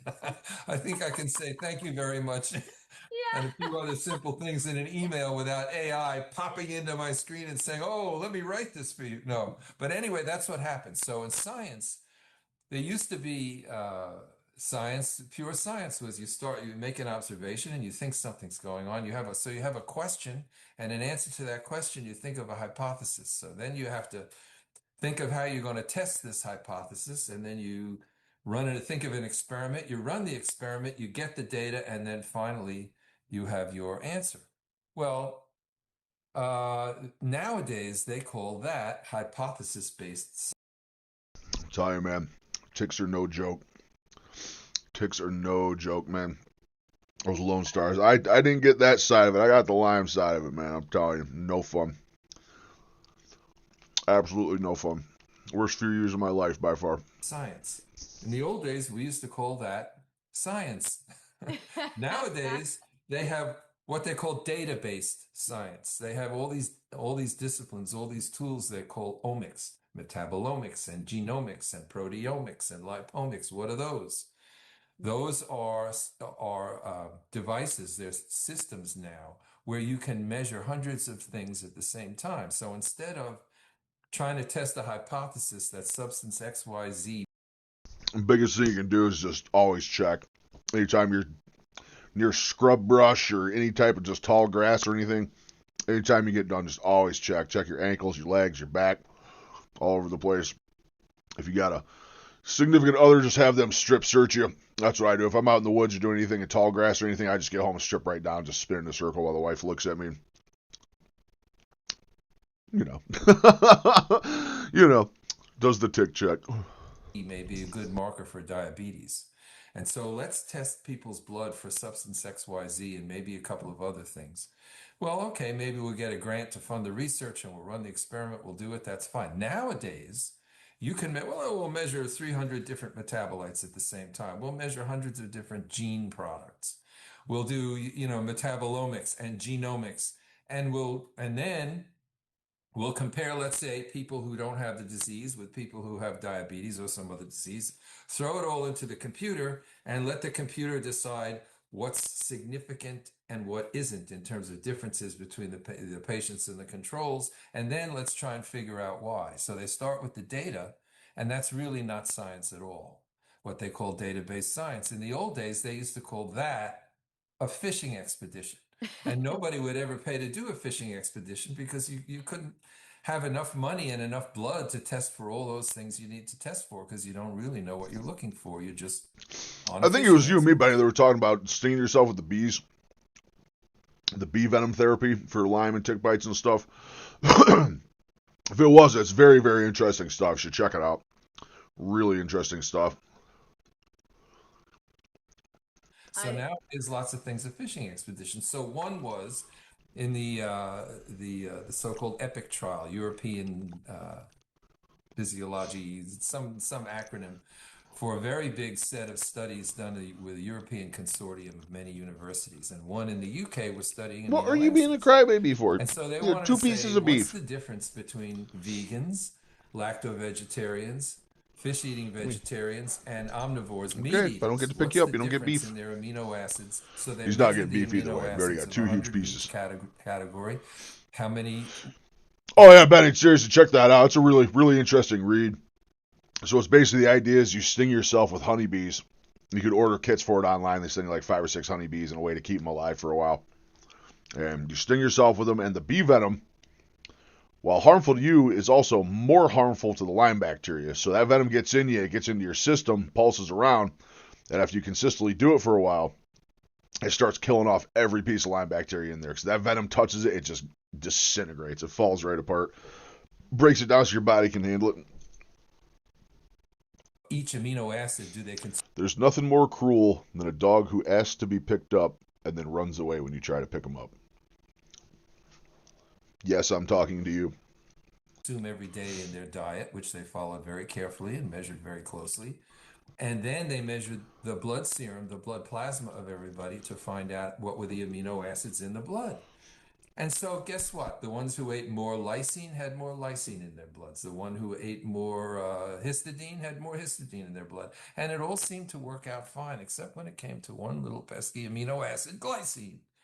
And what was that? Glycine. Well, for some reason, the meat eaters who had more of every amino acid because they had a much higher protein content in the diet, a much higher protein intake, guess what? They had the least amount of glycine in their blood. Remember, more methionine uses up glycine. They didn't think about that, even though that was in the literature also. And guess who had the most glycine in their blood? The vegans.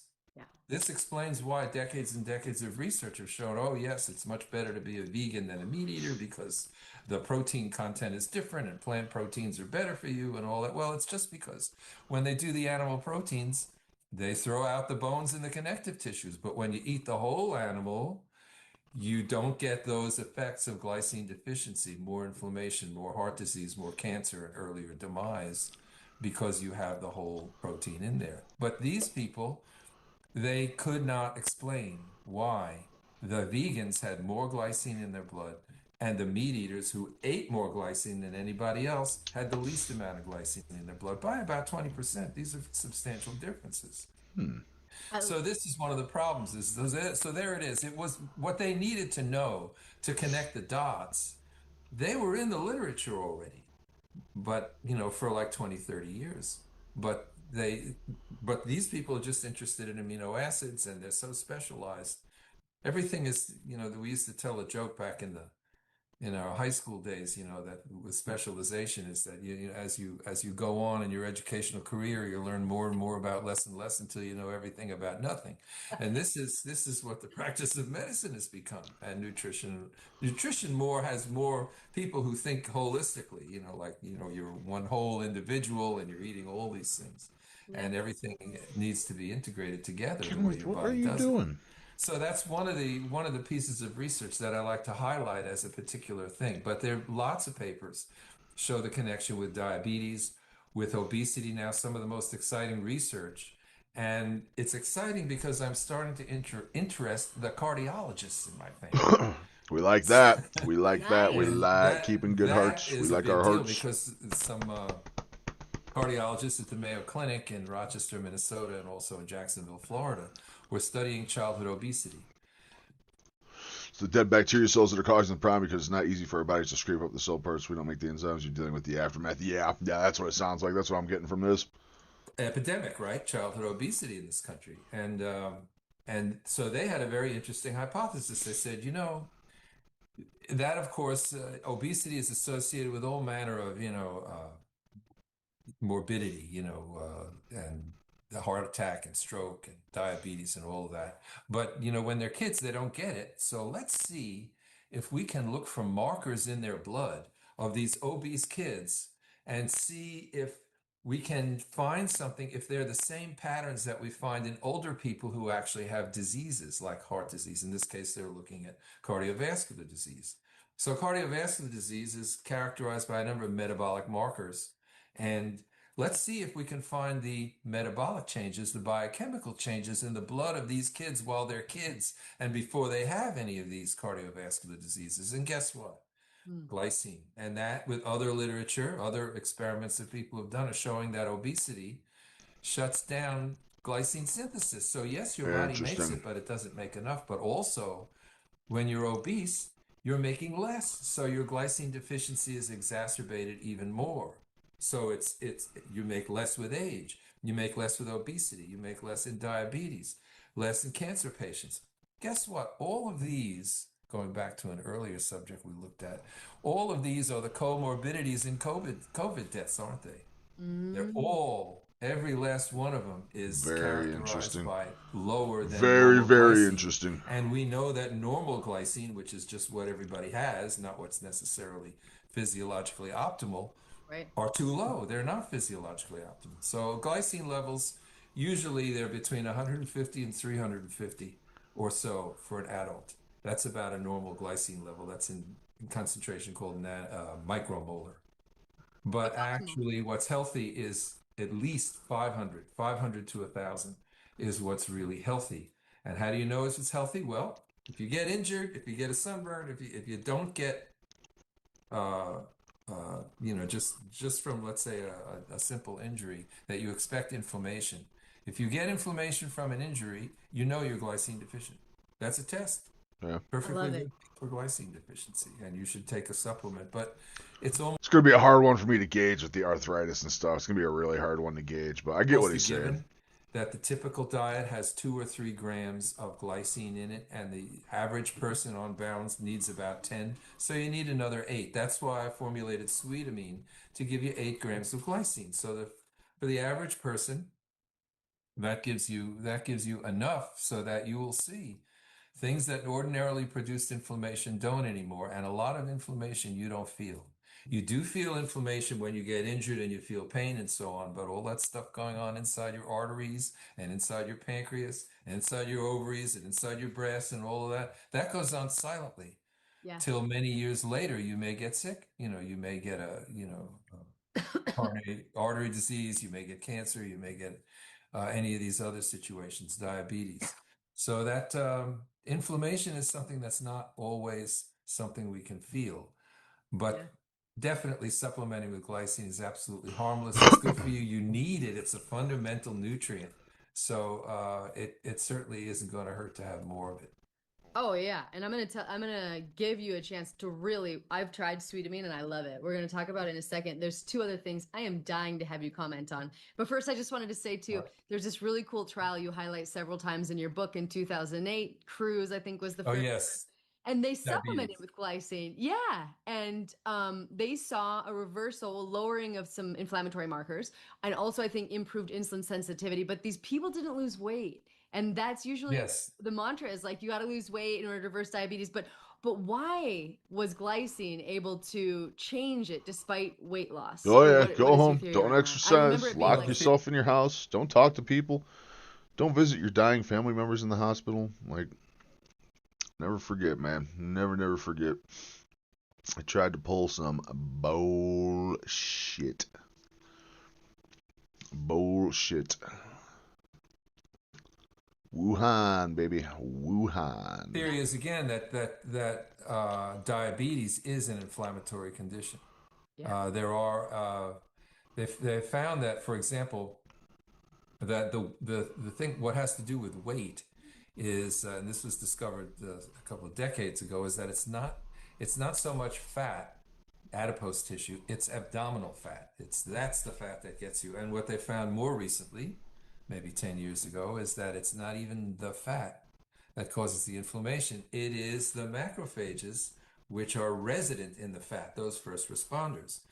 And fat tissue is very interesting. When you make fat, when tissue grows, excuse me, what happens? Cells multiply. That's how most tissue grows. Not fat exactly.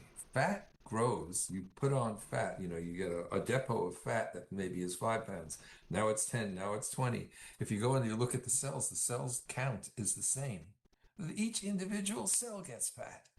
So it creates more and more fat within each cell. And what happens then is that the cells become more fragile. In fact, there's even a particular kind of fat that you find in whole milk and butter and meat and so on that you don't find in any of the vegetarian sources that people are also deficient in. That makes the cells more fragile. C15. So, yes, what's that? Did you say C15? Yeah, C15, right. Pentadecanoic acid. Yep. Yeah, pentadecanoic acid. That was Stephanie Venn what is Watson. it? Venn Jackson? Ben Johnson? Watson, I think. Ben Watson, or one of those. Yes, that's right. Working for she worked with porpoises. Sounds like a fascinating Porpoises? job to have. But anyway, she discovered this pentadecanoic acid, which is again has to do with cellular fragility. So I think it's glycine deficiency. It's also the pentadecanoic acid deficiency. And I don't take pentadecanoic acid supplements because I eat whole foods and meats and lots of fat and milk fat and butter fat and all that. So I shouldn't be really deficient in that. But what I'm saying is that as you get fatter and when you get obese, not only does the amount of fat increase in each cell in the abdominal fat basically, but because those cells are more fragile and they get damaged very easily. Interesting. You have more and more macrophages generating more and more inflammation because of glycine deficiency.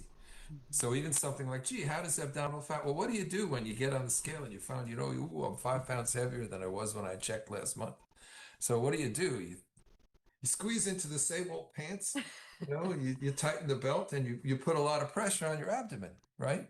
You tighten everything up abdominally, and that causes cell damage, and that actually exacerbates or even can cause diabetes. In my own case, I've had to crank a couple belts down in my day way, way too hard. Way too hard. So I know what he's talking about. I'll tell you something a little, because I'm always experimenting and I'm always watching my own situation, is that I was, in 2007, just about the time I started working with glycine, I was starting to trip into impaired glucose tolerance. Yeah, nah, it was insane, Benny. It was absolutely insane for sure. Yep. Oh, yeah. I was a non-essential. My wife was essential.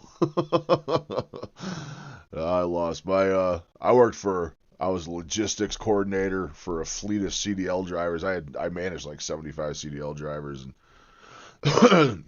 it was a food company, but as a food company, you think they had one that would thrive during the whole thing, but they only delivered to restaurants. When the restaurants shut down, it was game over.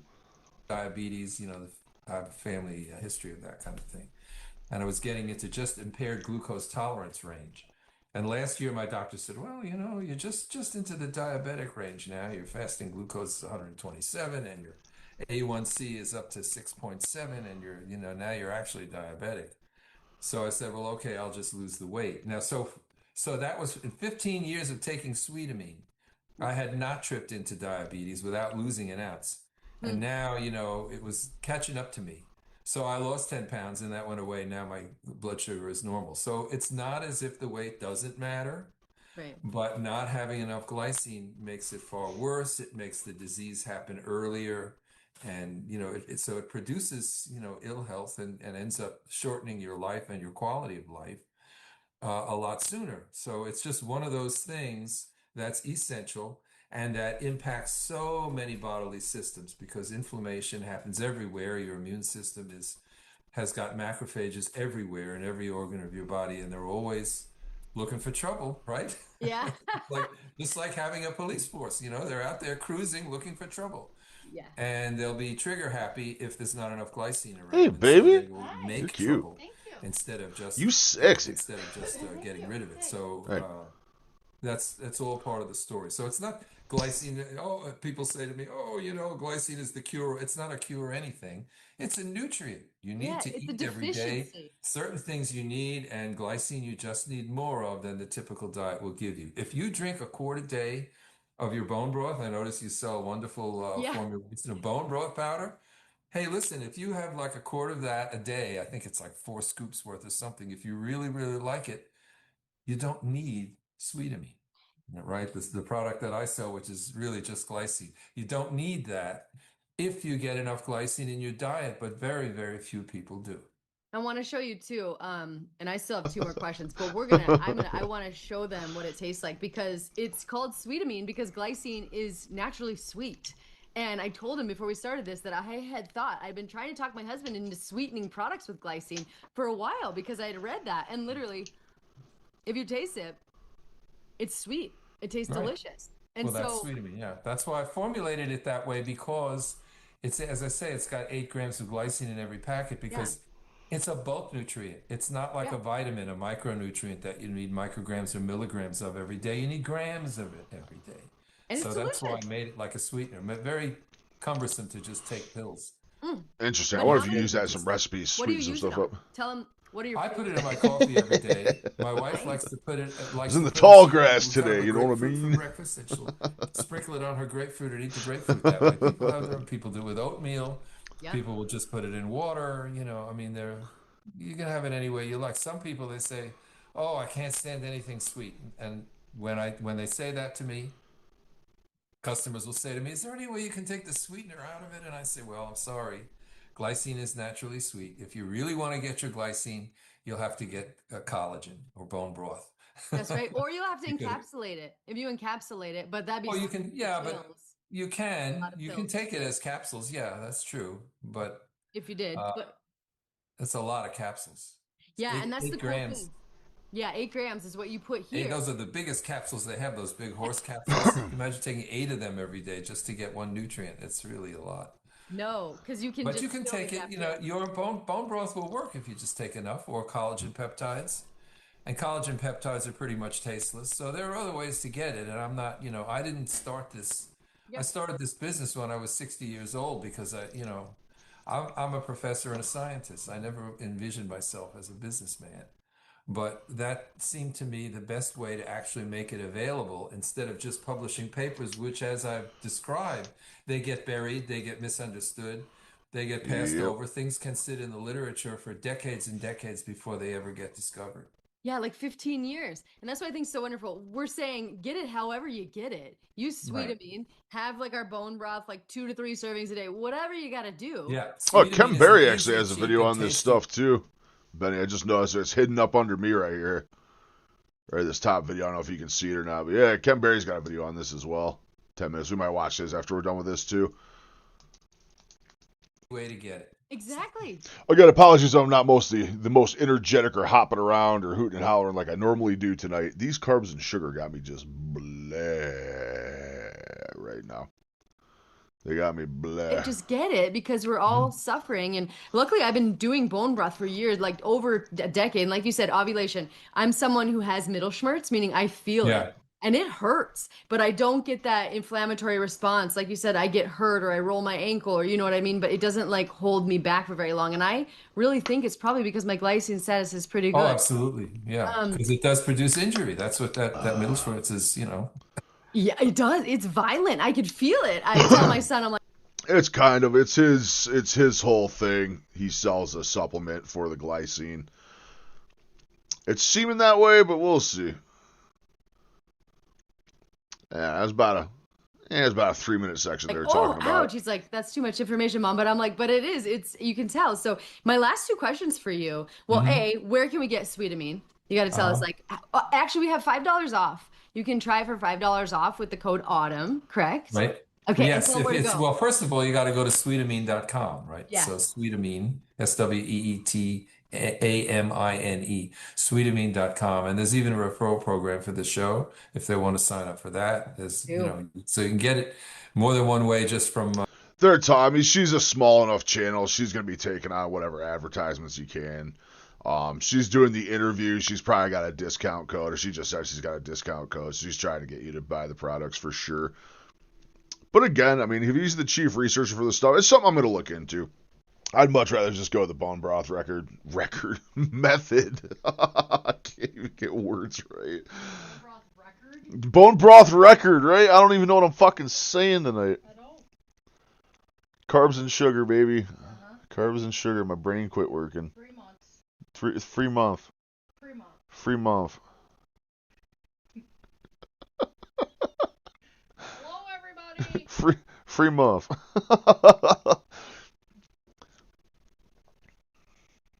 You taking off? Yeah, like 5 minutes. Okay. Well, let me know when you're going. I'll come out and see you quick.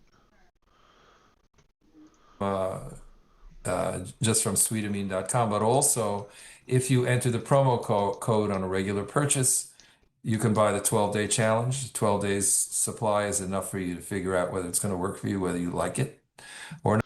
It's most when you get to the point where you're monetized on YouTube, you're gonna start seeing this a lot. I keep leaning off the camera. There we go. But you see this a lot when channels are starting to get this size. She's like 1.7K. So you get around that size, you're going to start taking on a lot of advertisements because you're monetized and everything goes that way for you. Generally, most 20-minute YouTube videos you'll see anymore, they generally have the 3-minute ad section. I'm not sure if you have the free or paid YouTube. You have the commercials for watching the video if you're on the free YouTube. And then also, most people will do a 3-minute ad. That's kind of also what I'm reaching out for right now when I'm talking to Element and Ancestral Products and Liquid IV. There's like 20 sponsors I'm reaching out to. And I'm getting to that point too. If I get to the point where I'm getting, several thousand views per video or anything else, I'll probably start having like a 2-minute section. I don't even think it's 2 minutes. Most of them require like 90 seconds, but it's something I'm going to be getting to. But I'm also guaranteeing I'm not just going to take whatever product there is. I'm only going to take stuff that I super support and actually use myself. I don't want to just sell bullshit, you know what I mean? But it is a lot of things. That's how one of the main ways people doing content make money now, because YouTube itself doesn't pay shit. YouTube doesn't pay a goddamn thing. I mean, I get to the point where I have 10, 20,000 subscribers. I'm getting, 20, 30,000 views a video. You make like $100 a month. It's like barely sustainable. So taking on advertisers and codes and discount codes and stuff like that, it's generally the way most Or channels not.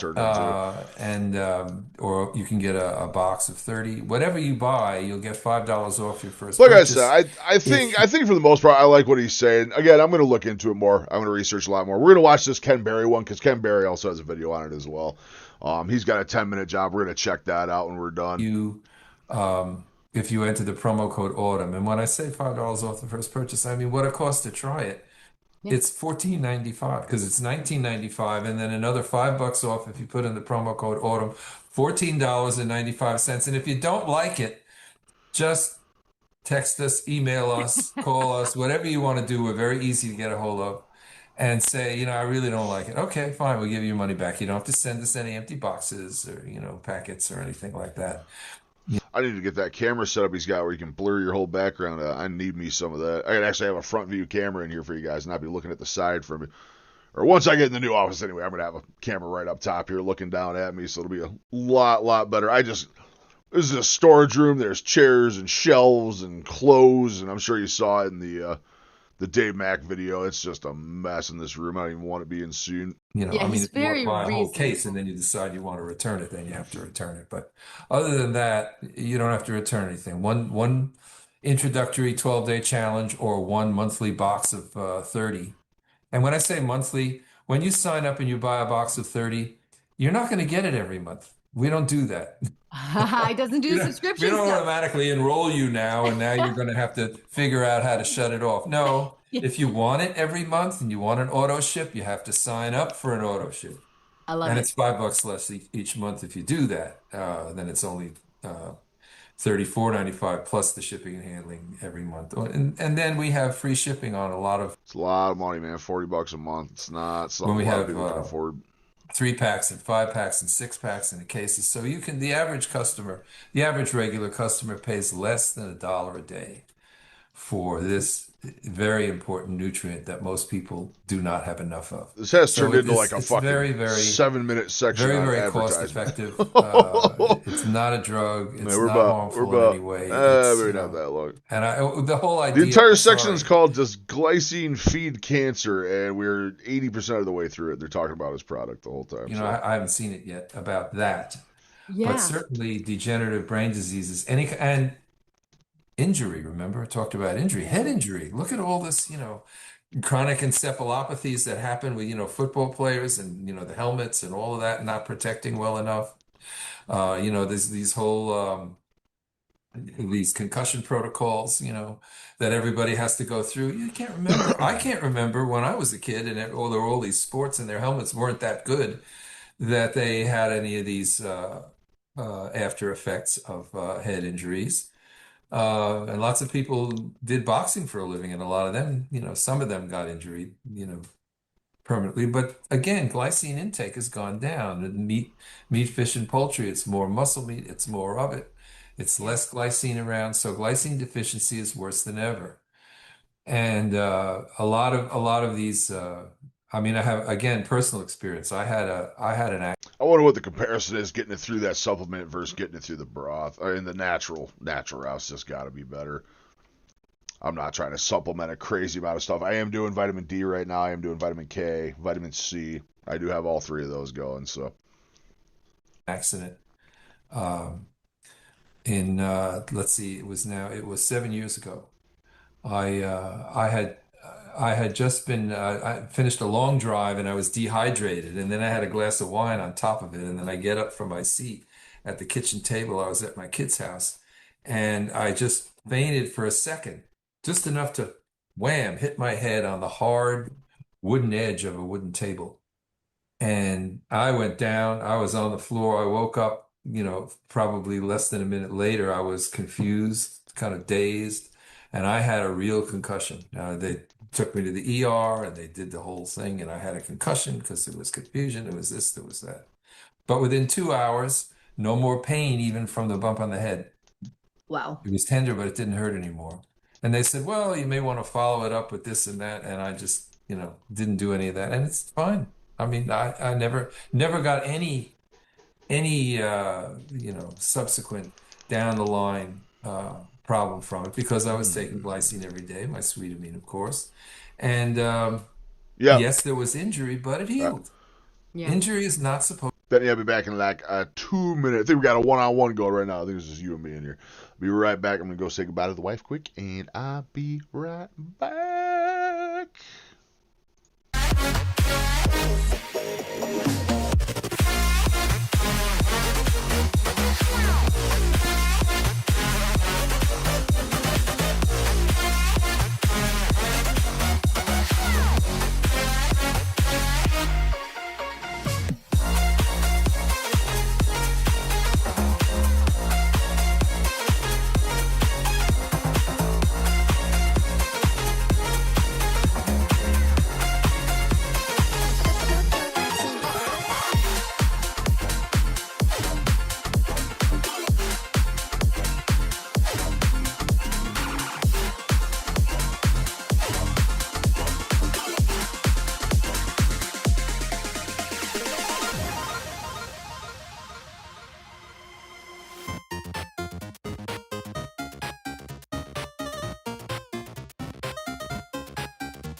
recognize. Make my way into your mind, just to know what you knew. Restless every time we start locking eyes. Lost control. Oh, it's paradise with honesty, but I'm in the dead of the night.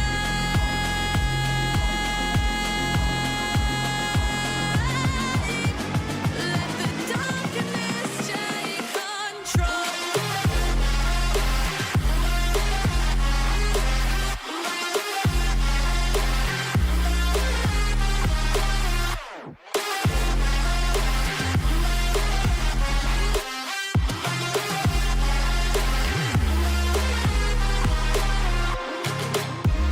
Let the darkness take control.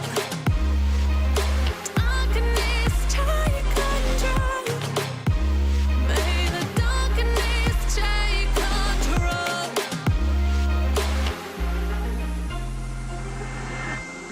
Take me in the smoke, breathe me in and let me go.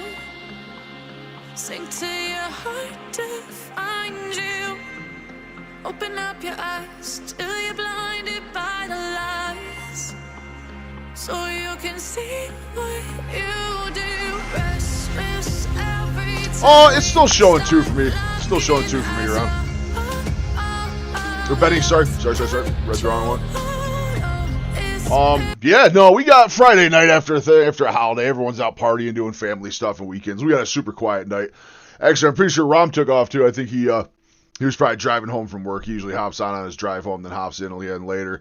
But yeah, I think we just have a beautiful one-on-one session going right now. Just you and me, just chilling. Paradise with Oh, we don't need no jams. Supposed to heal with inflammation. People think inflammation. Yeah, this got real yes, it's part of the advertising natural healing real response. quick. No, that's a mistake. A big mistake. Yeah. And that's what I'm out to do, is to correct it. That's what my role really scientifically. Oh, we do have a in this kick bot though. environment We got a is to kick correct bot. that error about what inflammation is, and how to make use of it, and how to stop it from happening Listed meat inappropriately or nutrition. excessively. Listed That's yeah. what I'm having doing enough C just to be glycine does. cautious. Yeah. Vitamine does. And I'm also, for the most part, I'm just doing a daily multivitamin. Daily multivitamin, then extra K, and then D on top of that. My D, every time they test my D, is super, super low. So I've been on a D supplement for many years. That's also a side effect from the Lyme disease. It just caves out your vitamin D levels. we are not going to be able to touch on it, but glycine has so many collagens, Yeah! right? People with their Achilles heels, there's tendinopathies. Get 'em, also, Rob. it's Get calming, 'em. like you said, inhibitory in certain Yes, it ways. does have a fun. Dude, I'm telling you, Ron, there's like 10 of those a night. Every time I see a Kick logo pop up, I'm like, oh my God, Kick people. It's just a robot again. Or sometimes people come in and they'll act like they're real, like, hey, what's up? Oh, by the way, I make logos for Discords and this and that. Would you like to see some of my works? Fuck no, get the fuck out of Function in here. the brain. That's why, but as a neurotransmitter, right? And glutathione synthesis, our master antioxidant, creatine synthesis. I mean, bile salts. Sounds good, There's Betty. just so Yeah. many things. But the last thing I want you to I comment think on this is video's for the most part something you wrapped wrote up. a I want to chapter I want on to see it, a red Barry's flag, opinion on this cancer. as well. So We should be some good. researchers have suggested more glycine might improve tumorigenesis, or the production of tumors. But Well, that's kind of, tell us Yeah, about oh that. yes, that's right. Yeah, that's why there was some red flags in the whole idea of glycine supplementation. And what this has to do with another area of scientific research about cancer research, and they really don't quite Oh, understand the about Kenworth cancer. video. Speaking of pets, the Kenworth video should For be years out now. and years, It's a for goodie. decades now, it's been known, for example, that many human cancers are However, I don't know if I want to keep the Kenworth videos going. I feel like the videos on the dog are screwing up my algorithm with the weight loss stuff. I think it's making my algorithm second guess things. It's either that, or when I put videos out on the dog, I still need to put my tags in for like weight loss and body transformation and all that stuff. Violate them for their crimes. Take them down. Take them down. Give them the penis guillotine. I mean, what? Huh? are very deficient in their ability to recycle methionine. Remember, that is essential amino acid. And so there is actually, Yes, there's a indeed. clinic out in California, for example, that still does methionine-ase, where they take an enzyme and they infuse an enzyme that destroys methionine to selectively kill off cancer cells because they need more methionine. Because remember, methionine is considered essential, glycine non-essential. Remember now, though, the typical body of the typical... That was the first thing. You put it into grok. What is it? Glycine. So the first thing it says, non-essential amino acid. That is how it's described even through the AI that went through like 50 sources to get the thing. Thought for 42 seconds and went through at least a dozen sources to get that. So everything considers it non-essential. With a specialty to the peenertine, if you will. Rob, I don't know if you've ever seen, if you're on Kick now, I don't know if you've ever seen Nuxanor. Very worth checking out. I think you would really like Nux. If you've never seen Nuxanor, he is a good time. Generally speaking, I am 99.99999999999% against VTubers. I think VTubing is like the weirdest, creepiest shit there is out there. He is a VTuber, and it took me a hot minute to get past that, but check out Nuxanor, man. He is fucking hilarious. Absolutely hilarious. He's on Kick. He's on Kick, and he puts on videos on YouTube. He doesn't stream YouTube, though. YouTube's real sensitive when it comes to languages and topics you're talking about and stuff. You got to be real careful on YouTube, or they will demonetize you and kick you off the platform so fast. Kick doesn't give a shit. Typical person with the modern American diet has too much methionine in their blood and not enough glycine. Well, when a cancer cell develops, when an abnormal cell develops, and it's now got to sort of evolve. It has to be selected for to somehow be able to survive and multiply and grow out of control and beat out all the other cells and be, a successful parasite, if you will. Well, so the ones that are most successful in the body are the ones that are, because they're conditioned to grow in a high methionine, low Except glycine. the one. He is the one exception. Absolute exception. And you'll understand if you watch him because the topics he talks about, the guy gets 50 to 100 death threats a day, so he's kept his identity very, very secret due to that. I'm telling you, he's worth it. Just you don't even have to find his stream or anything. Just check out one of his YouTube videos. I'll link you one in the Discord. I'll find a good one. Link it to. That's all of the ones he put out are good, but we'll put it this way. He covers a lot of political stuff. Actually, mainly that's all he covers is politics and worldviews and stuff like that. But he does it to protect his identity because he gets some death threats. That one does. Actually, the only two people I follow on Kick are Nuxanor and Ricky Berwick. And if you don't know who Ricky Berwick is, absolute gem of a human being. No catboy shit. None of that catboy shit. It's like he's got one of like the anime things, but I'm not all about that. I'm not all about the anime or none of that shit. Environment, there are cells that are... I was the one smacking around the Dragon Ball Z kids back in 7th grade in the 90s. don't make... I know. If you don't know Ricky, where the fuck have you been, dude? I'm generally against like AI slop content, but dude, the AI shit that Ricky's been doing, oh my god, man, I love it. I absolutely fucking love it. Just a gem of a human being. We have to protect Ricky at all costs, methionine, or don't recycle methionine efficiently.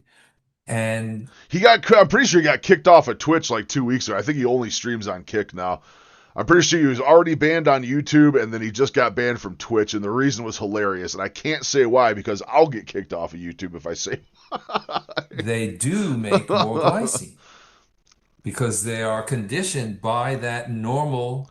YouTube, sadly, is still controlled by what one would call the woke mob. And you say some of the wrong things on YouTube. Like, I need to start being more careful in my videos. Like, even swearing in my videos and stuff. That one I did, I censored out the swears and stuff. You thrive off in a landfill, you really could. Toss a lone Reese's cup into a landfill. You guaranteed he will track that thing down. Not physiologically optimal environment that most of us have, which is low in glycine and high in methionine. So that kind of breeds cancer because inflammation breeds... Oh, we gotta take a break for a second. We gotta find some fucking good Ricky AI. We gotta find some good Ricky. Yeah, dude, this one. Oh, why does it not have sound? I think fucking X is glitched today. The PC version of X is bugged out and it doesn't have any audio. Most unfortunate. They got guns on his scooch. Yeah, it's fucking bugged out. Sadly, we'd watch some Ricky stuff, but we are bugged right out on X. I haven't had audio like all day on it. God damn it, Elon, get off your ass. Cancer. And the best cancer cells, the ones that survival of the fittest for cancer cells, they are the ones that Dude, thrive the other in thing a with X's algorithm has been so fucked since I started making content. Like, it's not even funny. Like anyone else I see who's doing the weight loss stuff, I mean, at least hundreds of views, if not thousands and more than that. My God, I can't get more than like 10 views on an X post. I don't know what it is. I've been going at it. I post on X like 3, 4, 5 times a day, man. I barely get anything over there. Their algorithm is an absolute shit show. It's like YouTube, you put a video out and it'll take people a while to find it. Maybe they'll find it a week after, 2 days later, and it'll get a ton of views. X, you put a post out, if that doesn't get like 10 to 20 views in 5 minutes, it just goes on the garbage heap. It's just fucking gone. an environment that's high in methionine and low in glycine. So that's why Low in they're finding that glycine. cancer cells, not only are they bad at surviving in a low methionine environment, they're good at surviving in a high glycine environment. They're better at utilizing glycine, so they're good at thriving in a low glycine environment. So they're better at utilizing it. So in these artificial experiments, they say, "Oh, look, these human cancer cells can use glycine more effectively than normal cells." Yeah, because they're used to What do you mean? The hashtags for X itself? Yeah, I use the hashtags like crazy on X. I don't go overboard. I do like 3 or 4. There's some. I mean, I get some posts. Like I said, I was probably being a little overboard, saying like 10 of you. Like my video yesterday, I got like 45, 44. I get a little Kenworth video, got 51, 67. But I get like one comment, a couple likes here and there. But man, it's so difficult to grow on X. So difficult. I got 140. I got a ton on this one. I got 900 on the side by side that I put up. So that one got a lot. But yeah, I'm using hashtags on all of them. Generally, a lot of the same stuff on YouTube. I run all of it past Grok since Grok is X. I'm like, yeah, just give me the best stuff to put out on here. But X is just difficult because, like I said, if you don't get noticed in the first couple minutes, that post is just gone. Unless they go to your profile and find it, like it'll never be on a main page. The other problem, I did get my link tree set up. I don't know if anyone saw that. Yeah, I don't have this on YouTube. This is going to start being on my YouTube videos. I have everything set up. You just click on the link tree, and it's going to have everything. Every platform I'm on, it's going to have everything set right up. So that's finally good to go. But I mean, we're getting decent. I got 179 followers here. I'm going to say probably 60 of those are probably bots. The rest are actual humans.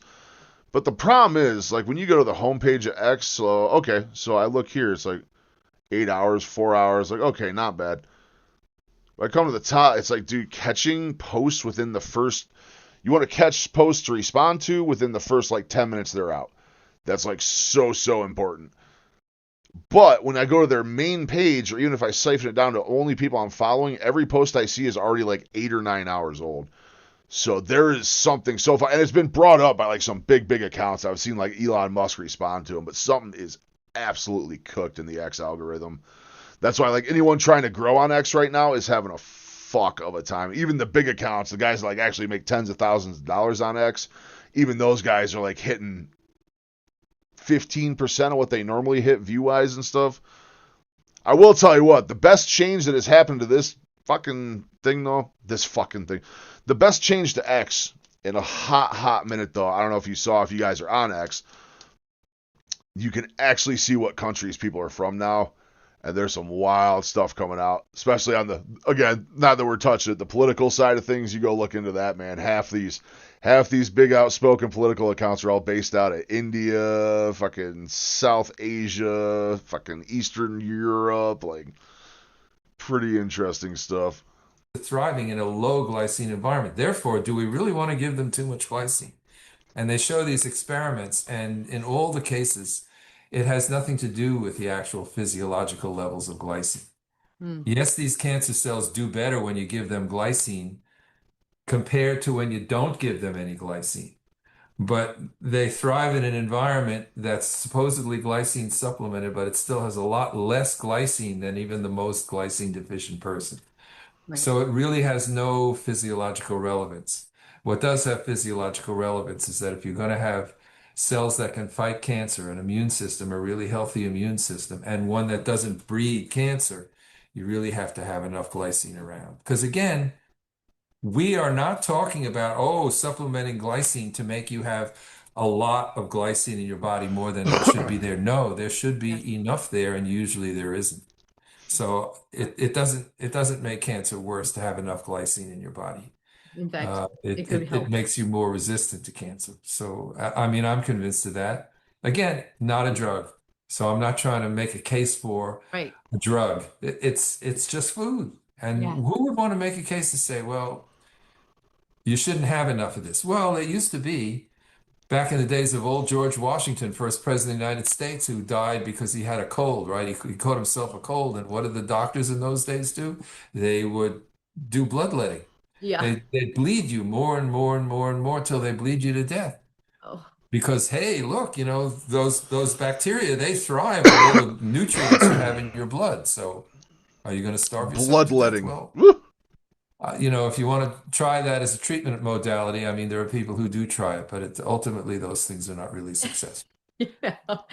Amazing. Moral of the story: glycine should be considered essential. It's Yes. not, it goes far beyond a building block for protein. There are so many benefits, the most important of which is probably the fact that it works as a trigger lock for macrophages and helps inflammation to be used appropriately. So I think I heard in another interview you say, for like a liter of bone broth a day, sweetamine at 8 grams a day, 2-3 servings of this, whatever you got to do, just bring the glycine back. Ugh. And what did we miss? Is there any famous last words for you? Something you think would make this Well, conversation? again, all I would say is the real uh, scientific discovery about human physiology and immunology is that inflammation is not an appropriate response to injury, only to infection. That's the real discovery, that and the role of glycine in that. But it's really about getting the whole meaning, the whole purpose of inflammation wrong in the first place. When they say inflammation is a natural Yeah. response Oh, yeah. to Definitely infection or cat injury, attitude. that's a half truth. Exactly a half truth. And we can say, Important for infection, but not injury. yeah, and maybe the inappropriate inflammatory response is because of glycine deficiency, at least. Yes, that's why. Yeah. That's what does it. There you go. Whether it's normal physiology or even COVID infection, you name it, an excessive response. So even in infection, it tends to be hyper responsive, which, as we know from the COVID pandemic, that'll kill you. Yeah. It's all about that cytokine storm and not having that, because that doesn't do you any good even when you have the infection. That's right. And there's been research around septic shock as well. I know you've said. Yeah, well, that's a very similar thing. Septic shock is septic shock. Between the difference between that and the cytokine storm in the lungs is septic shock is really a systemic. It's the whole body. Mhm. The whole thing with COVID was what was happening in the lungs, and as I mentioned, if you have enough glycine, it doesn't even affect the lungs. Crazy. It's crazy. Well, I wish you all the best. I can't believe, I think your message is so incredibly important. I'm so glad you produced Sweetamine. And let me know if there's anything I can do to support you. Everybody try this. Go to sweetamine.com and use the code AUTUMN for $5 off, like you said. Support his work, and just thank you. Thank you, Dr. Support Joel. this work, and also to support this podcast too. There is a referral program too, and it's all available, so they can go on the site and pick what they want, and read about it. And the other thing about my site and my business is you can always call. Yes, those are the links to the Amazon page for the Glycine Miracle are there on sweetamine.com, and you can always call. I don't usually answer the phone, but my customer service people will be glad to. If you really want to talk to me, they'll be glad to put you through or have me call you back. And because I always do like to talk to customers. And also do go on the website. You'll see the testimonial page. Yeah. It's searchable. So if you say, I have this condition or that condition that nobody's ever heard of, I wonder if that's helped. I'm by definitely going to glycine. check that Well, out. Number one, for a enter sponsor. it in the Number search two, box I'm actually interested in and it. see, because if anybody has talked about it helping them with that condition, you will find their testimonial. there also. So we Yeah. try to make it as informative as possible. Yeah, it's really nice because you have a whole section. I read your book twice, migraines, shingles, on and on. So many different applications. So everybody check it out. Read this book. Like I said, it's a quick read. And you're a biochemist and but it doesn't read like you are. You make it. Well, that's because fortunately, I was in a position for 34 years. My day job was largely spent in teaching biology to non-science majors. So Well, in it addition to shows. teaching endocrinology to pre-med students, I had to keep coming up with inventive ways to appeal to people who don't really have a science background because science is so important. I mean, Is. scientists really rule the world, and when the Yeah, quality of it was quite science a is not bit. It's very quite a good, bit of that bone doesn't broth you bode need to well for match the that. quality So, of like I life in said, it's something I'm general. going to look into So for true. sure. And the sad thing is, Him if being a there's small starter company and me being what I'm doing, that sounds like a match made in heaven for a sponsorship too. If it's a product I like, I would definitely anything I take out as a product for a sponsor or anything down the road, it's something I want to try first to make sure it's something I can actually back. I don't just want to spew bullshit out to you guys or anything else or any other people that come in want to watch stuff. Don't want to be that guy. not a lot of money to be made for a molecule, Right.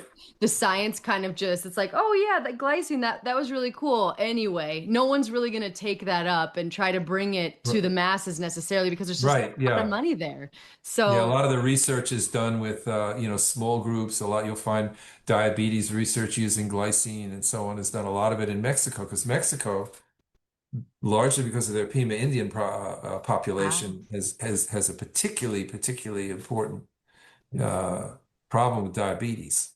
And mm, so they've put a lot of public money into diabetes research, and they're especially interested in things that don't cost much because they're talking about funding it with public funds. So in other countries, like Mexico in particular, they are interested more. And so you find a lot of the research is not American research because American research is largely funded by drug companies or by the government. And um, even so, they're looking for drugs because even from the government, it's the drugs that get the reimbursement money and all of that. So the government is tied in with private enterprise, big pharma in a big way. Oh So yeah. you do have that issue. Yes, there is a disincentive to finding the really simple things. Now, you know what's interesting? Just I don't know how much time we have, but I find one of the curious things is that the health foods industry is starting to catch up a little bit in a funny way. They really don't quite know it. So, for example, everybody knows that collagen is great, and they talk about collagen peptides. They're great. And, they do all kinds of wonderful things, but they haven't really quite figured out that it's the glycine. Now, another thing that you see is magnesium. We're all deficient in magnesium. We've got to have magnesium. So what's the best organic form of magnesium you could have? Now they're all selling magnesium glycinate. I love Well, this part. magnesium glycinate is 86% Yeah. glycine, and nobody knows it. So if you take, you say you take these to get 300 milligrams of magnesium, you have to take like 2.5 grams worth of these big capsules or tablets of magnesium glycinate. Why? Because 86% of what you're taking is glycine. Mm. So you take, a daily dose of that is like 2 grams of glycine. So you take some of that, you take some collagen, you take, before you know it, you could actually 16 end up minutes. taking as much, if you take 3 or 4 daily doses of magnesium glycinate and collagen and so on, pretty soon you have your 8 grams a day that you need. But the easiest, the cheapest, the tastiest way to get it is just one packet of Sweetamine a day, one and done. And that's why I did it, just to make it easy for people to do that. And I We're all love too it. busy to fuss with things too much. I like it. I'm gonna We check it out. really Definitely are. gonna check it out. Benny, Convenience this is was an king. awesome And video. This thank was you really for good making watch. that convenient Just and for for just for being mental someone to sake, we're gonna carry check this out message the Ken forward. Berry I'm version as really well. excited about it. I hope you all take him up on it. And just thank you, Dr. Joel. Dr. Joel Bryn. This has Thank been you, Autumn. It's wonderful to see the kind of enthusiasm that makes somebody read my book about glycine twice and have me on the podcast. So yeah. I Well, think I think your listeners they know the kind of value that they're getting. So that's really good. I'm very grateful that you invited me on. oh yeah, I'm forever your cheerleader. And thank you so much. We'll have you on again. We can go Okay. even nerdier next time. Any anytime. Thanks again.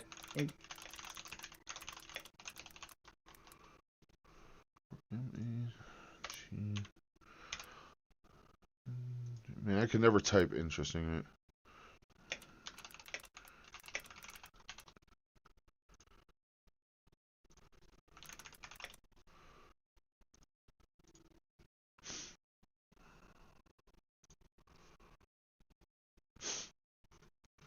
All right, so yeah, definitely check her out, Dr. Autumn Smith. I think that was a really good video. However, Hi, I'm Dr. Bear. For safety's sake, we're going to check out Mr. Ken Berry's opinion on the same topic to see what he has to say. Is it much for sale? Some looks as natural skin products. Yeah, that's really about it. There's a lot of companies that does a lot of stuff though. I got a huge, actually somewhere in my master list is here somewhere. I got about starting Monday, I got around 35 new sponsors I'm reaching out to on Monday. So page of my post. Damn, that video ain't doing shit, huh? It's got 116 there.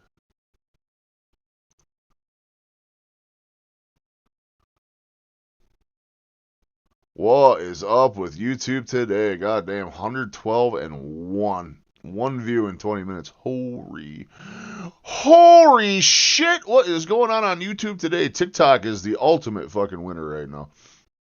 Ultimate winner. Winner, TikTok dinner. For the next few minutes, let's discuss glycine. Let's talk about it, Ken. Let's talk about it. What you got for me? Boring, non-essential amino acids. You notice the Redmond salt right on the window pane? I noticed that Redmond salt from anywhere. I actually need to get some more Redmond salt. There's another one I'm reaching out to, Redmond. I actually want to go do the tour at Redmond Salt. You can actually go down into their mine. They do tours and stuff. Oh, my God, I want to go check it out so bad. But actually, nothing could be further from the truth. And in this video, I'm going to give you some exciting information about glycine, why you should care, who should really try to get more glycine in their diet. And at the end of this video, I'm going to tell you about some delicious ways. Yeah, there's also, that's the carnivore side of things too, but I'm reaching out to a lot of exercise stuff as well, exercise brands, stuff like that. It's early. They got a great opportunity. They can catch me super early. I'm very affordable at this point. As a spokesperson and salesman, I'm very, very affordable at this point. Like I said, the more and more down the road I get, hopefully build up some really cool stuff. Hoping we'll hear from one or two of them. I mean, worst to worst, you generally get affiliate codes for them. So the products we all do buy, we can at least get a nice discount code for that. You know what I mean? Like Redmond Salt and all that stuff. Even if they're not willing to sponsor me or do a full partnership or anything, there's always an affiliate program where you can basically, my name or my channel name is a discount code for it. And yeah, it'd be cool. We'll pick a lot of really good products that we all like to use, and we'll at least get cheaper on that. You know what I mean? Skyrocket your glycine intake. And it's delicious and nutritious. One of the major delicious reasons and that nutritious dietitians and nutritionists think that glycine is non-essential is because we make glycine in our body. Most people make about 3 grams of glycine a day. And in the average standard diet, you eat about 3 grams of glycine a day. So for the average person, you're making 3 grams and eating 3 grams, you're getting about 6 grams a day. The problem is that many people don't make enough glycine. They have trouble making it, and there are certain conditions, both medical conditions, pathological conditions, and normal physiological conditions that require you to have a much higher dosage of glycine in your diet. Most experts who have looked into this glycine question feel like we need somewhere between 10 grams a day all the way up to 60 grams a day, based on your health, your age, and what medical conditions you may suffer from. Damn, now, so he's saying a lot more than they were saying in that last video. They're saying like 8 grams a day. He's saying 10 to 60. Deficiency is a modern human problem. You see, for the past 2 million years, our ancestors have been nose to tail super carnivores. About 70% of their diet came from meat. This is well established in the paleoanthropological literature. And they didn't just eat the muscle meat of the animals like many of us today do. They ate the connective tissue, the bone marrow, the organs, the skin. They ate it all. And so they didn't need to make much more than 3 grams of glycine a day because they were eating so much in their diet. But with today's modern diets, especially plant-based diets, it's going to be like we're fat. Like we're fucking fat. I am. I prefer the term robust. Portly, even. I guess it's the season where you could say jolly.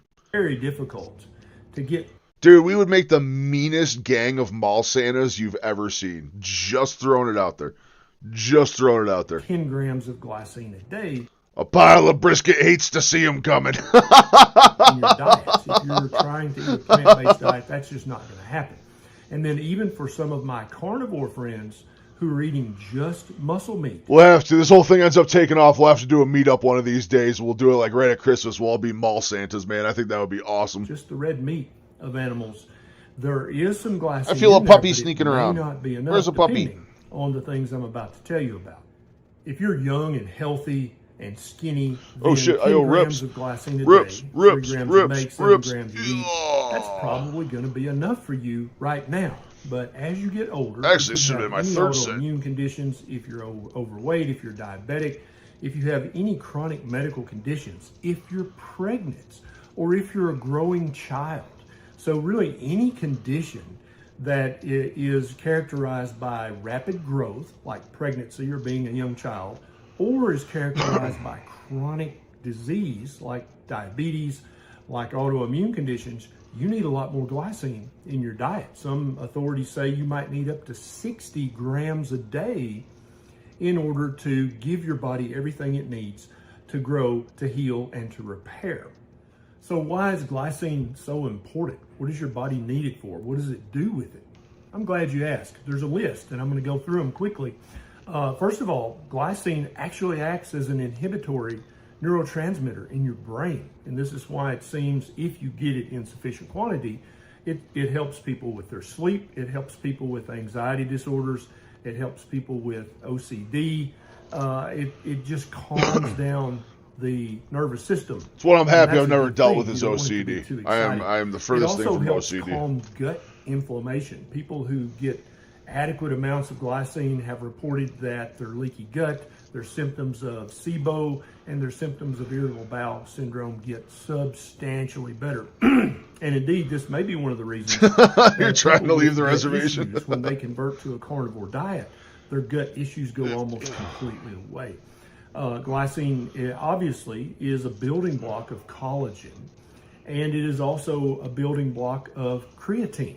And so it's going to help with muscle growth. It's going to help keep your bones as strong as they can possibly be. It's also going to help your joint health by helping to keep cartilage, tendons, and ligaments strong, and to help repair them as quickly as possible. It's also going to help you regulate your blood sugar and insulin. That's a big deal. It is going to help you fight skin aging and wrinkles. Your skin, the reason that You got a picture of the beginning of Reservoir Dogs where they're all walking in with the music playing with their suits on, but just that, all of us as a bunch of mall Santas, same music. Oh my as we God. get older, our skin gets wrinkly and droopy, is because our collagen loses its elasticity. We don't have as much collagen as we used to, and that's one of the major reasons. There's some research showing that getting good sources of collagen, of which a major component is glycine, really helps to make fine lines and wrinkles get less noticeable. I think, again, this is the reason that many of my carnivore friends look anywhere from 5 to 20 years younger than their chronological age, as they're getting this rich source of glycine in their daily diet.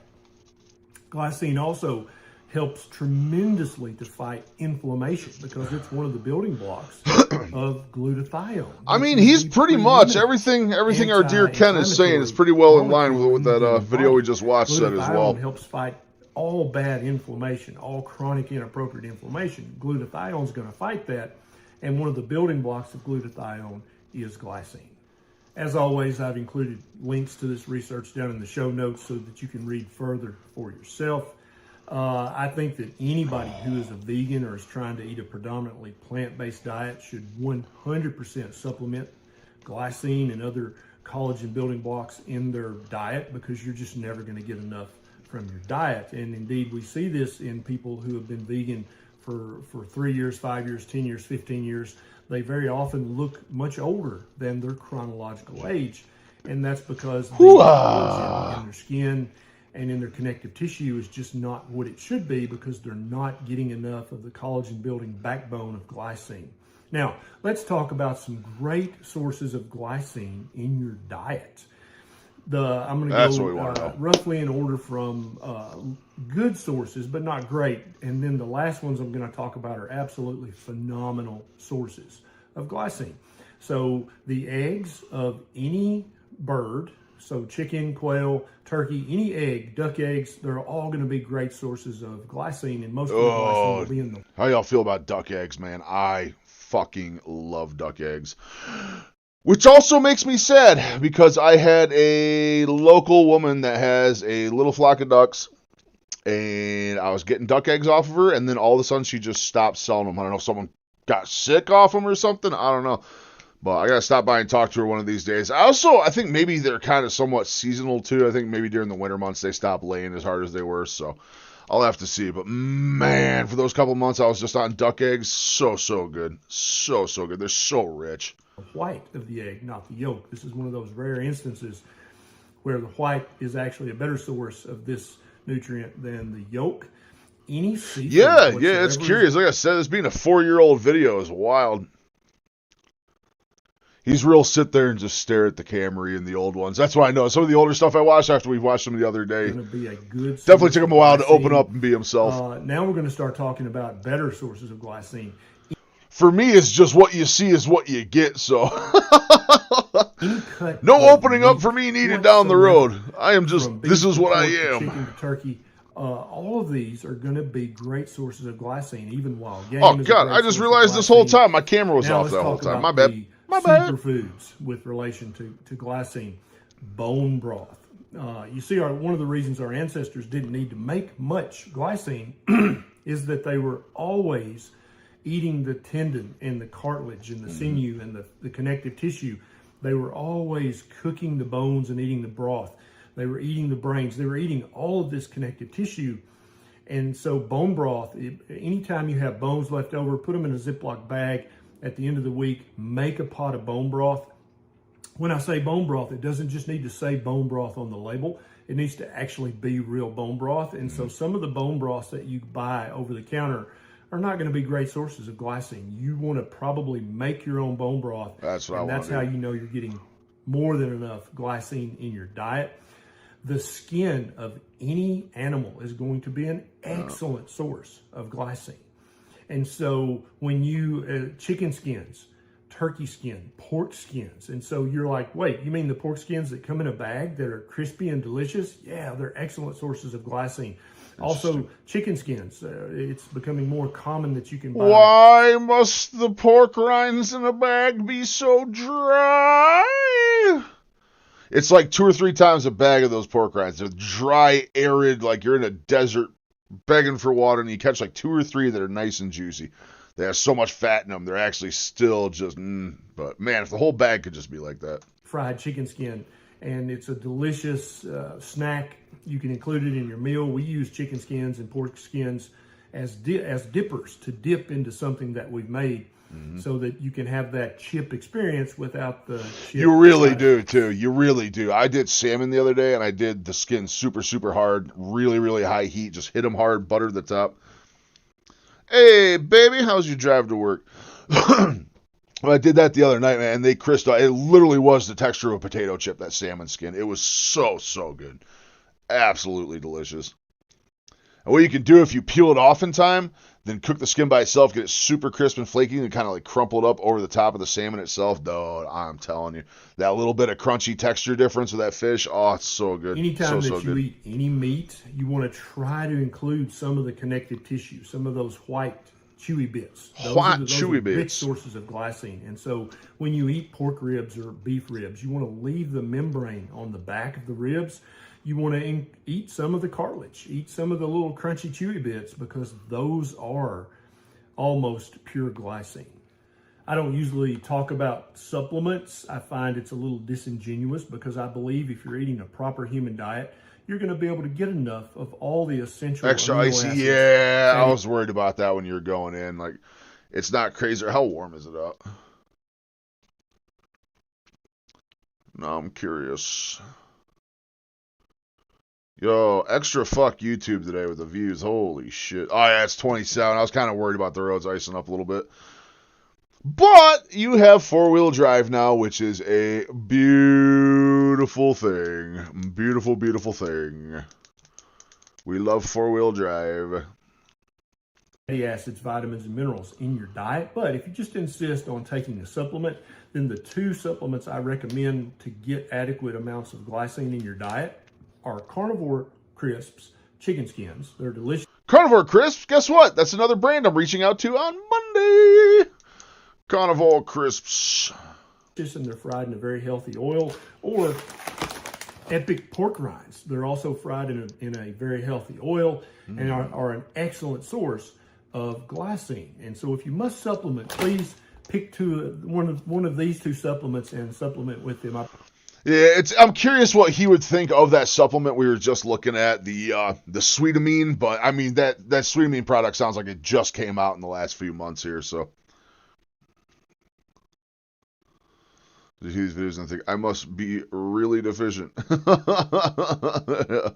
Yeah. Turned it right on. Hell yeah, you did. Just tripe. Yeah, they don't.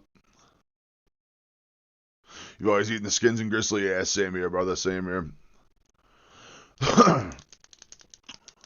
Well, hopefully you'll have a nice quiet night at work. Hopefully everyone will sleep.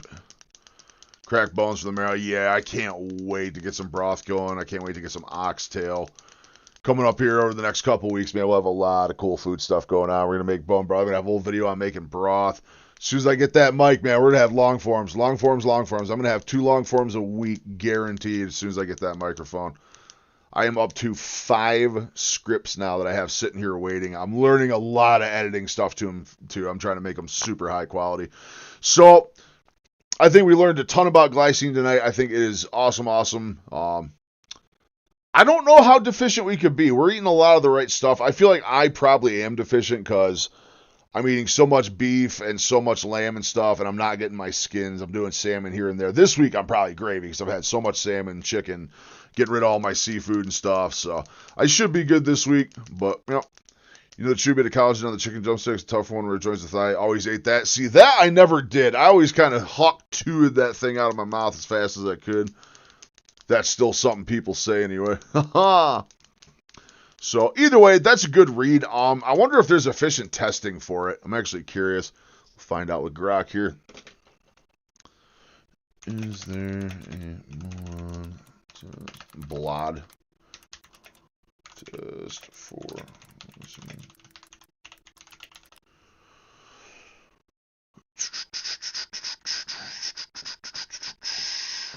What doctor's going to give it to you, though, if there is a blood test? Going to say it's a fucking non-essential amino acid. I hope so, too, Lover Bear. I hope so, too. Hopefully you get a nice, quiet one. Plasma amino. So, I might actually, what I'm going to do, I have my blood work coming up in like 5 weeks, I think, for my cholesterol, A1C, a whole bunch of stuff. I'm going to see if they'll be willing to add this in here. Maybe like the iodine. Yeah. Yep, so there definitely is a test for it. So we're investigating suspected metabolic disorders, nutritional deficiencies, neurological, psychiatric symptoms, endocrine and liver issues, sleep, collagen support, detoxification concerns. The effective test for iodine is loading test where you drink a bunch and they measure your urine. Yeah, I remember that. You piss out iodine like a motherfucker. You ever had a CAT scan where they did an iodine injection? Oh my God, man. You can literally feel every piece of your circulatory system in one go. They pump that stuff into your arm right before the CAT scan, and that stuff feels like it's 130 degrees flowing through all of your veins. You can tell when it hits your heart. You can tell when it goes into your fucking kidneys, everything. You're just, whoo, man, you get hot off that stuff. Stacking on cracklings, not the dry kind. Oh, I'm jealous. On that note, if you're getting cracklings, I'm going to grab a bowl of beef. I'm going to let the dog out. I'll be back in 2 minutes. We have an awesome video. We're going to check out Steak and Butter Gal. She has a really good breakdown. Again, we are not a political channel by any means, but RFK is apparently about to ban out 4 foods that are carnivore. It sounds like for good reasons, but we're going to see. We're going to get a breakdown of that. And then we get through this one. We got something fun to end it with. We got something fun, just kind of gross, guilty pleasure watching after that. Yeah. You know what I'm talking, Rom. You know what I'm talking. Yup, dude, that iodine injection. Dude, it makes me feel like I piss myself every time. Like, you might feel like you pissed your pants. I'm like, what do you mean? And then they shoot you through. I'm like, oh my God, I pissed my pants. Like, nah, you didn't. It just gives you the sensation. So I'm going to give you guys some jams. Let me let the dog out quick, and I will be right back. Honesty, but I hide in the dead of the night. Teardrops on the floor. The pain is over. Feel the darkness take control.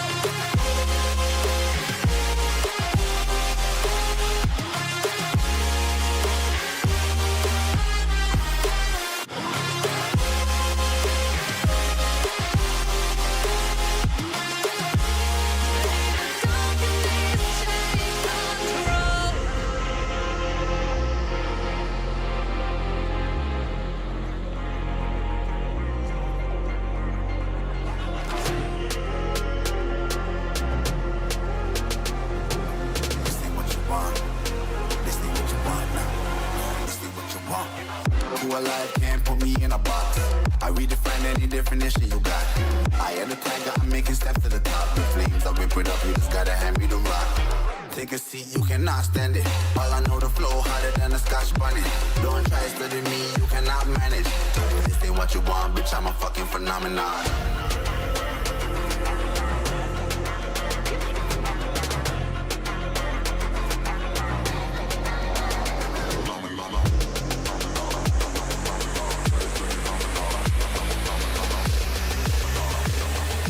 This ain't what you want, bitch, I'm a fucking phenomenon.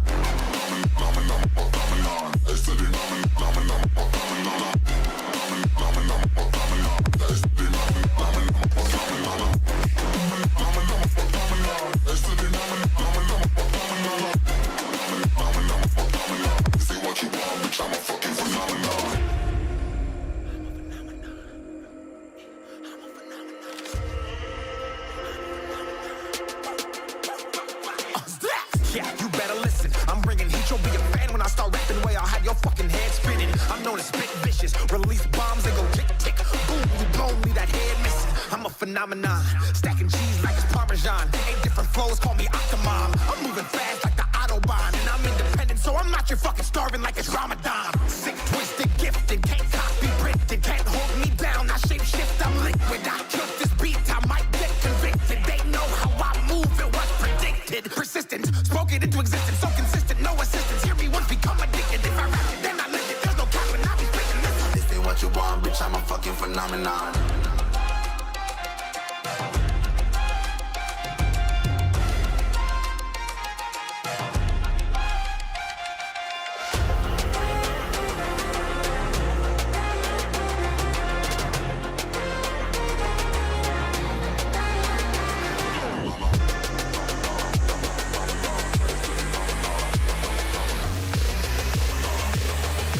This ain't what you want, bitch, I'm a fucking phenomenon.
Oh, I know what you mean, Benny.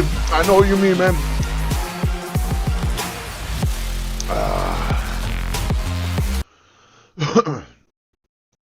All right.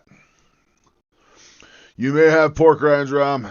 I got a big old bowl of sirloin tip, which I apparently have spilled many of the juices of. So we're going to get that before it gets all over my keyboard. Oh, hello. Look at this. Got a beggar. You can come up here? No, you got to come up here and say hello if you want beef. It's the way it goes, Bubba.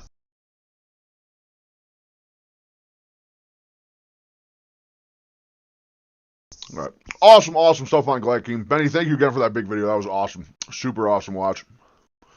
All right, let's see what Steak and Butter Girl's got going on. 4.6 trillion on healthcare every year, and that's bigger than the fourth largest GDP in the world. Yet we rank 37th in global health. 1 in every $4 goes to type 2 diabetes alone, a disease that's 100% preventable and reversible. So America is how much? Health. 1 in every $4 goes to type 2 diabetes alone, a disease that's 100% preventable and reversible. So America is sicker than ever. Hospitals are overflowing, but it's not just the flu or a virus. It's something far more rampant. You step outside and it's everywhere. And honestly, that's where communities like the Steak and Butter Gang come in. These aren't just diet enthusiasts. They're a movement of real people reclaiming what real food is One of the glycines why I never got very sick until my gut issues. Processed and unapologetically Stopping down biscuit crackles and grits. gather It could be, online Rob. in It could be. kitchens and around tables, sharing It definitely could be. tips, and protecting each other from the biggest con in Here's over the human history. The I always modern forget when food I do that. industry. Good call. But here's the problem. Spreading the word takes time. Social media posts. You just want to stare at Steak and Butter Girl. I know what's going on here. But they move at a crawl And I don't blame compared you. to the scale of this problem. Meanwhile, the people in power, the regulators, food giants, and pharmaceutical titans have the ability to flip the script almost overnight.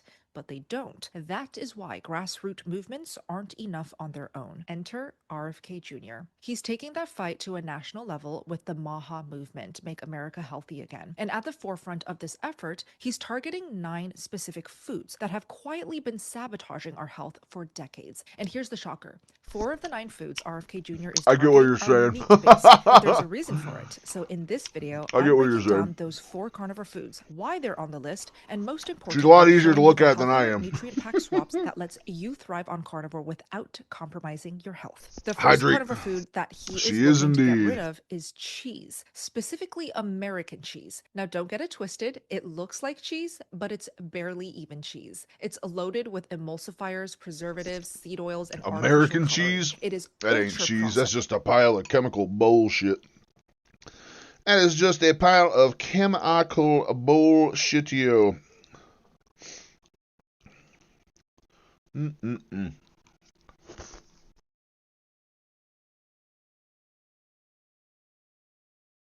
Hell yeah, that's what I'm saying, Rom. We some sexy motherfuckers. Processed dairy, which means it can trigger inflammation, disrupt our gut, and pack in fake nutrients our bodies cannot even use. And here's the biggest kicker. It's not just adults eating this stuff. It's our kids as well. Right now, 74% of American children consume some form of cheese on any given day. Meanwhile, ultra-processed foods now account for roughly 62% of kids' daily I don't exactly and blend in. ultra-processed dairy, think American cheese, flavored yogurts, and milk products now make up 44% of ultra-processed foods in some kids' diets. That is almost half of all processed foods our kids are eating. And it's not just empty calories. These foods are tied to inflammation, gut disruption, and fake nutrients your body cannot even use, causing measurable negative effects in just 3 weeks. And honestly, you're going to feel those impacts long before they show up on your blood work. This is really personal for me because I know firsthand that childhood eating patterns are sticky. Kids who eat ultra-processed foods early, they are 9 times more likely to keep eating them later in childhood. When I was little, I was fed McDonald's, Taco Bell, Burger King, Doritos, chips, all the fast food, Smucker. See, I actually wasn't. Is the beef drenched in sugary barbecue sauce? This is sirloin tip and salt. Nothing else, my man. Nothing else. And it is absolutely delicious. Look at that. Look how juicy that is. That's just all the fat rendered down. It's so, so good. So, so good. Starving plants by the time our shadow passes. I am the moon. I am the eclipse. I'll tell you what, and I've seen this before. It's all these people that grow up on the super processed stuff. They kind of stick to it. I was the opposite. I grew up where McDonald's and stuff was like a once a month treat, if that. Or if we were out on the road or something, it was a reward for doing good in school or something like that. We'd go get some fast food every now and then. But I did not grow up on stuff like this. We had a lot of processed stuff in the house, but nothing crazy bad. I think really the worst thing I had growing up was like breakfast cereal. But dairy, I've been so big on dairy my whole life. I think dairy's been a massive problem I've not addressed for a very long time. Was my daily breakfast. My mom didn't know better. She was raising 4 kids alone. But because I ate such junk and such seed oil and refined sugar laden foods ever since I was a kid, I developed eczema and psoriasis for as long as I can remember. Even my little brother, he's now 16, but I watched him practically live on those bright orange cheese slices, Kraft macaroni and cheese. I think that's why I got such a problem with it. Because I remember when I finally moved away from home, like after high school, I always worked. My father owns a contracting company. I worked with him at his company. This is it. This is a huge piece of beef. This is it. This is all you get for the rest of the night. Is that a deal you want to make? Okay. Woo! That's a lot of beef for a little dog. And I worked with this construction company for years after high school and stuff. I think around then it was still, he always bought the crew lunch, or he brought lunch for everyone, or did that, and it was always some decently healthy stuff. And I think I'd just never been exposed to it enough, and when I finally moved out from home, and I moved down to Texas, and I was on my own, and I went from making, $400 a week on a really good, solid, long week of working 50, 60 hours doing construction, all of a sudden, I'm in a sales job making $2-3 grand a week sometimes, completely on my own, and it just went haywire. McDonald's 2 times a day, Whataburger twice a day, just anything, any form of fast food, pizza every night. I go to the grocery store and drop $200 and just buy garbage, you know what I mean? And it was like that celebration to get away from home, like, woo, I can do whatever I want, and it never quit from there. It just started around that time, and it never stopped.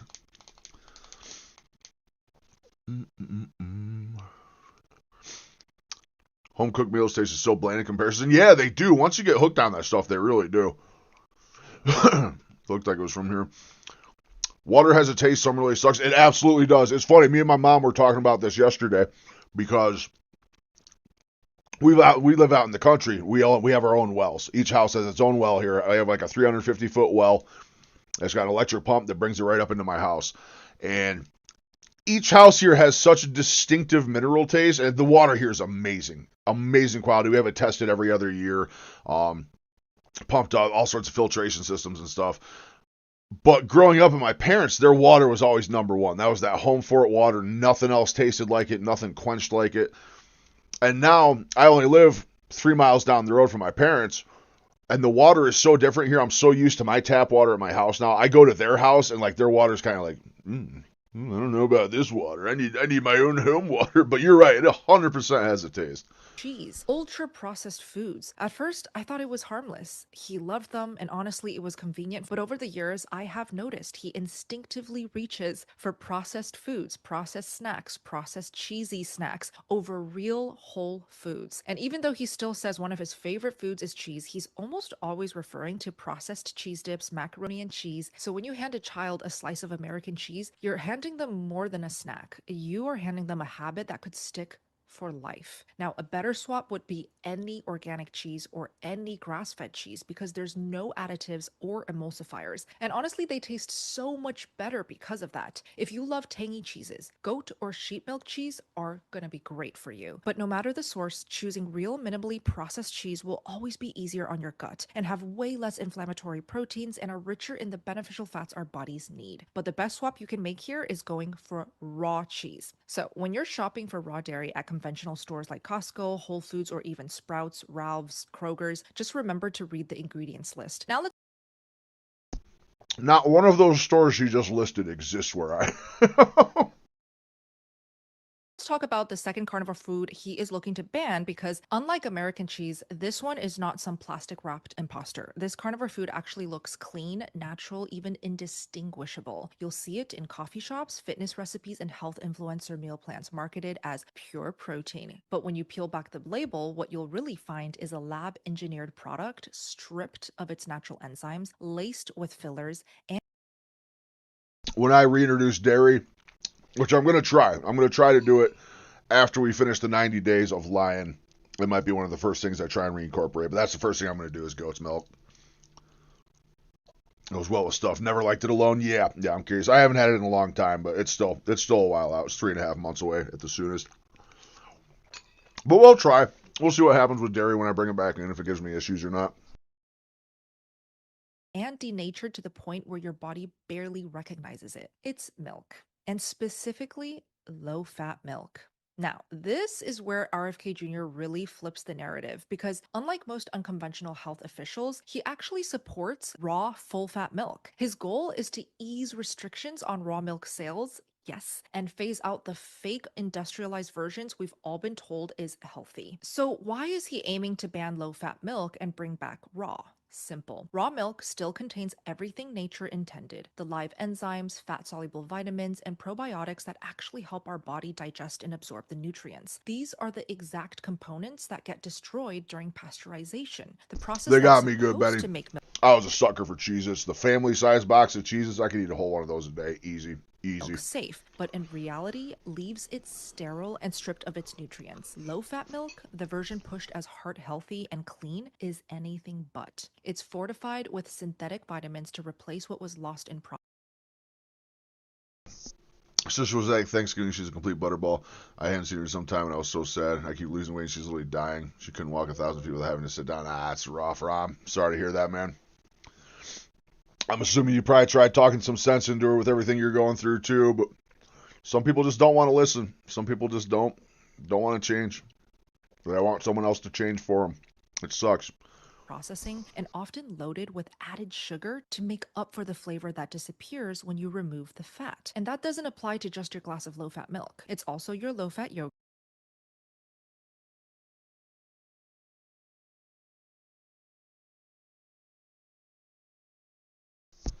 Helps when I have a mic on. I was gonna say I'm getting there. I'm starting to have one. You can literally see that line right there. That line right there is where the double chin was starting. I mean, sitting like this, when I first started, this chin was touching my chest. So I mean, we've already made that much headway. Big difference. Still a lot there to go. But it moves now. She won't listen. She has major spinal problem, refuses to admit it's her weight. Whole family's in denial about it. Yeah, it sucks, man, especially if the family's just kind of... It's hard for people to address it a lot of the time. Everyone wants to, the little dance around, and I don't want to be mean, and I've lived that way too. I'm sorry, but you've had enough beef. You've had enough beef. Unless you come say hello to everyone on stream, you've had enough beef. So I'm going to try and pick you up once. Nope. There we go.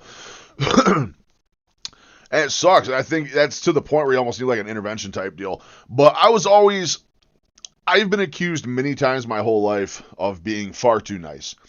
And I always found it very insulting because I try to treat everyone with kindness and the same respect they give me. And it was like that for the fat stuff. And me being a fat, I don't want to talk shit on other fat people because I really don't have ground to stand on. But it goes from a point of being mean versus saving someone's life. You have to get into them. You got to light into them. You really got to let them know. I mean, you got to pick your own way to go about it, but you got to find something to get through. I don't know if you guys can hear this dog. He is begging so hard for some beef. Unreal. You hear this? Come here. He cries and then doesn't let me pick him up. Very hurtful. Unlike yours is fat, all of them. Yeah. See, that's the thing. That's the weirdest thing is my entire family is skinny. I am the only fat in my entire family. I have a nodule. It's not my way. How do you think the nodule form is? Pressure and inflammation. Absolutely. They're the two first things that start going from your weight, man. It's your knees and your back. Knees and back every time are the first things to go. Hips are a lot stronger than knees. Your hips are just a ball socket, man. They could take a lot of weight. Your knees flex every single possible way you can think known to man. I mean, we were looking at the inside cut of a knee on the last stream. My dad's side are all thin. My mom's all fat. Not a single person who isn't sporting a giant gut. Yeah, it sucks, man.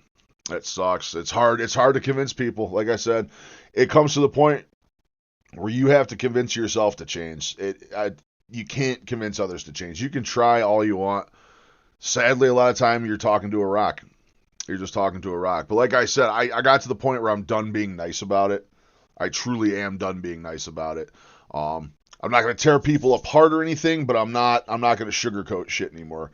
Because I got some other friends that are struggling with weight and stuff, and I'm trying to be a lesson for them. You know what I mean? See what I'm going through. That was the whole point of the channel. Look what I'm going through. Look how bad shit can get.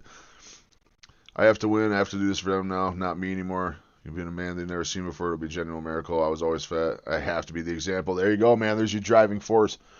There's your driving force. We all got your back for it. We're all here to do the same shit. We're all here to be big, fucking swole, muscly men. A bit of saggy skin in there, too. But we're going to do it, man. We're all going to do it. We all got to find our driving force. You got a thing that motivates you. And I think you doing it for your family, yourself and your family, is one of the most noble things you can do. It truly is. So more power to you, Rob.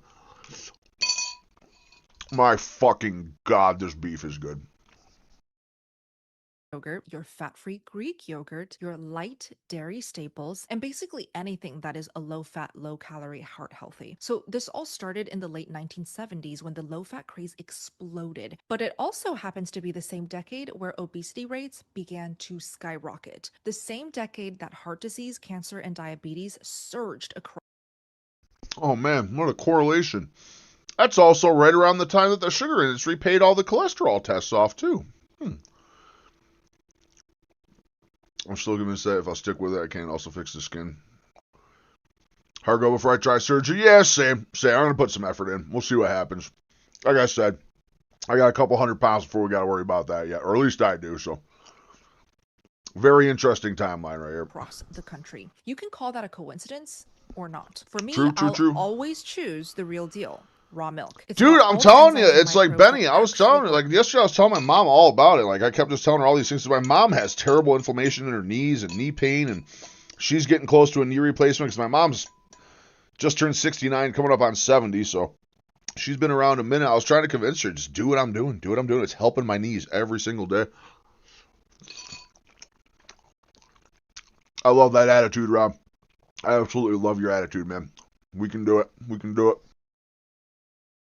Work with your body instead of against it. But still, a lot of people get freaked out by the word raw and still don't know if it's completely safe, especially if you've never had it before. So the short answer is anything raw, raw milk, raw dairy, raw butter, raw cheese, it is in fact safe, but as long as you get it from the right place. The risk of contamination comes from unsanitary conditions, not from the milk itself. And here's the key. Just like the raw cheese situation I covered, you're going to want to avoid raw milk from industrial or factory farms. When cows are healthy, grass-fed, and raised in clean environments, raw milk is one of the most nutrient-dense, enzyme-active foods on the planet, something your great-grandparents drank every day without fear. Choose organic, regenerative, or local farms and visit them. God, Talk that was to the good. farmers, call them All right. up, ask how they treat their cows. Puppy's being a crybaby so he can lick a bowl clean. How about that? Or videos. A truly good farmer will proudly show you their operation. So I am staking. Actually, no. You know what? We're gonna make a deal. One of the words in you get to my clean the handle bowl up is a dairy if you come up food. here and So say I hi to have everybody. a Come on. lot of experience, and I have done a Up here. lot of troubleshooting, and I have learned that raw unpasteurized dairy versus pasteurized store-bought dairy really makes a difference. When I eat raw unpasteurized dairy, whether it's raw butter, raw cheese, raw milk, raw yogurt, raw cottage cheese, my favorite, I notice that I absolutely do have no bloat,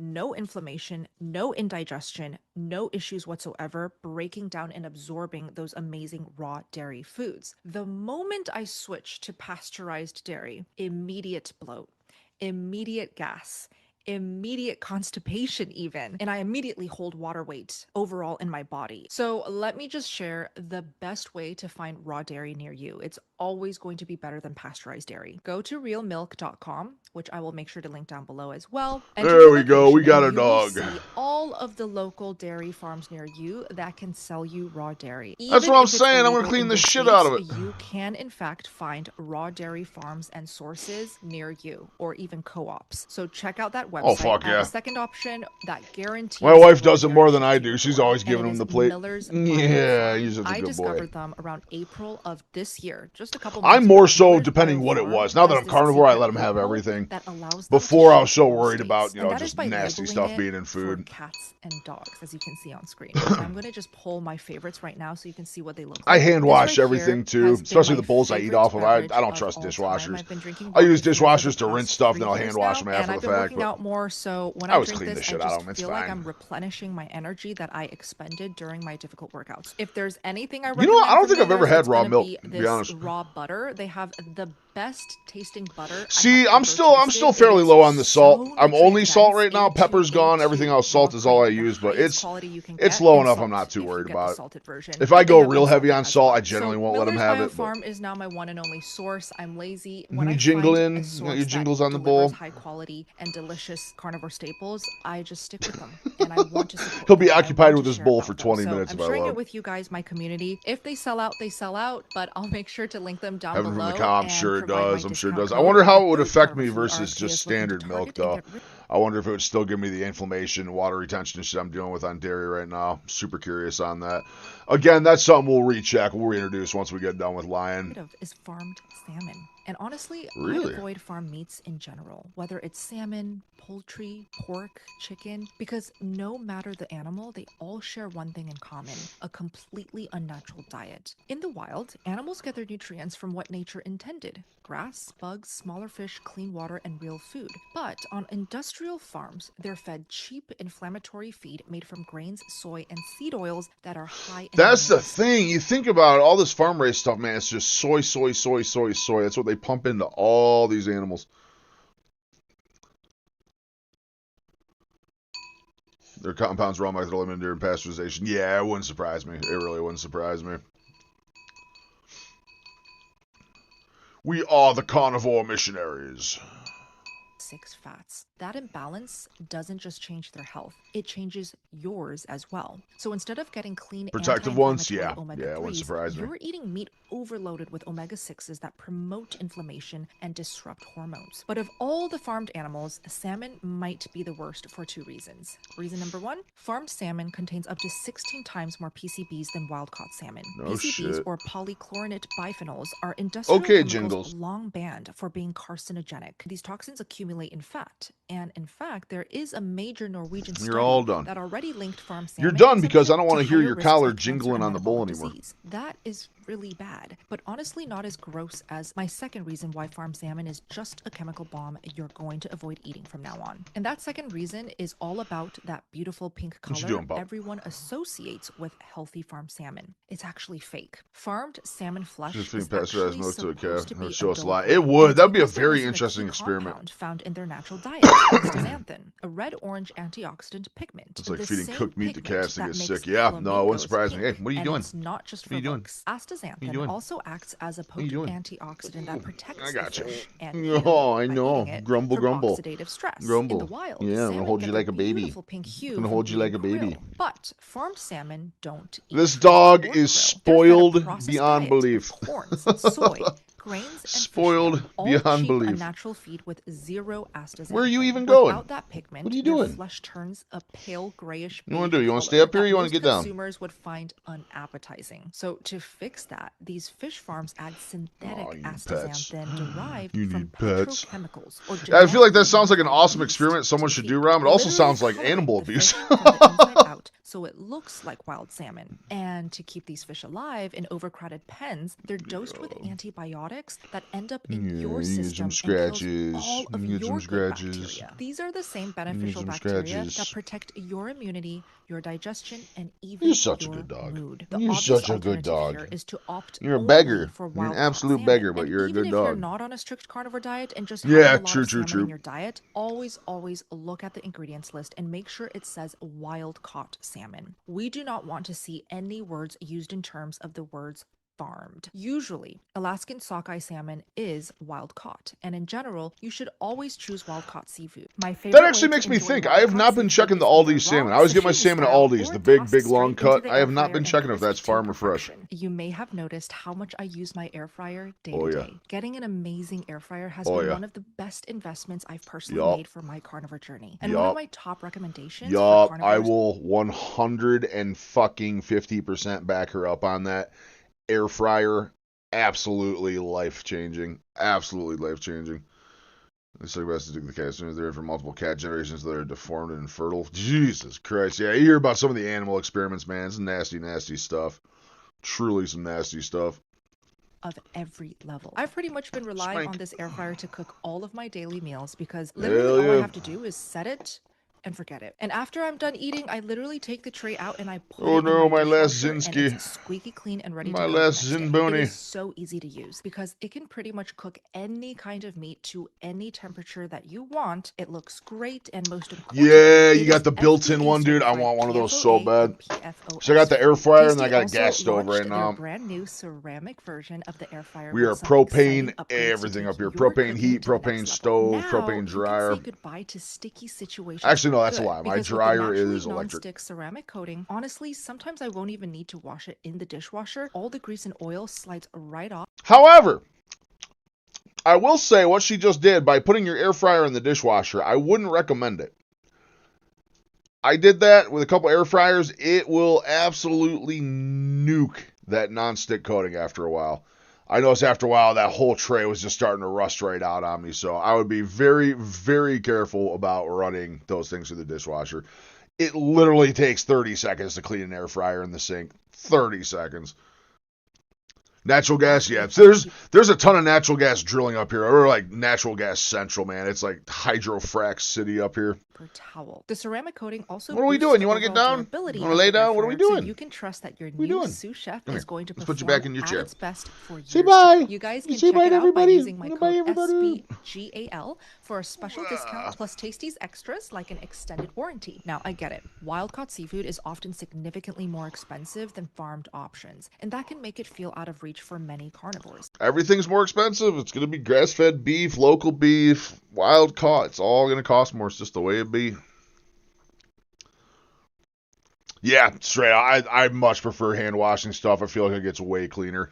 So, a quick tip. The I frozen never aisle trust the in dishwasher. Costco has wild-caught seafood at a much more reasonable price, making it one of the best ways to get quality wild-caught fish without breaking the bank. But here's the truth. If you cannot afford it, just don't force it. The main reason we reach for seafood isn't just because it tastes amazing. It's because it's rich with micronutrients, Give us those essential omega-3s. and key electrolytes. And there are other ways to get these same benefits without having to splurge on fresh or frozen wild-caught seafood. My top recommendation for you, if you're on a tight budget who still wants to enjoy the benefits of seafood, is wild-caught sardines. They have all the nutrition of wild-caught salmon and all the wild-caught seafoods that are expensive. Mr. gives Sardine you, Man. but at a Mr. fraction Sardine of the Man. price. I highly recommend checking out my recent sardine video because it covers everything you need to know to get the maximum health benefits. The last carnivore food RFK is targeting is deli meat. Basically, the lunch meats that end up in kids' lunch boxes and pre-packed Best cured there ever meats. been. Most of the deli meat we grab off the shelf is packed with preservatives like sodium nitrite and nitrates to keep Big it pink iron on and his fresh hip. looking. When we digest those preservatives, they're converted to a class of carcinogens that have been officially classified as a group 1 carcinogen, the same category as tobacco. And I get it, I know that there is a lot of debate online over nitrates in meat with valid As points I on pack a both Zinski. sides. Some saying nitrates are harmless, they don't matter, Start they're filling his totally toe. fine to eat, and others saying that nitrates can be Need to make a harmful. music My video out of approach is that. simple. When it comes to what you feed yourself and your family,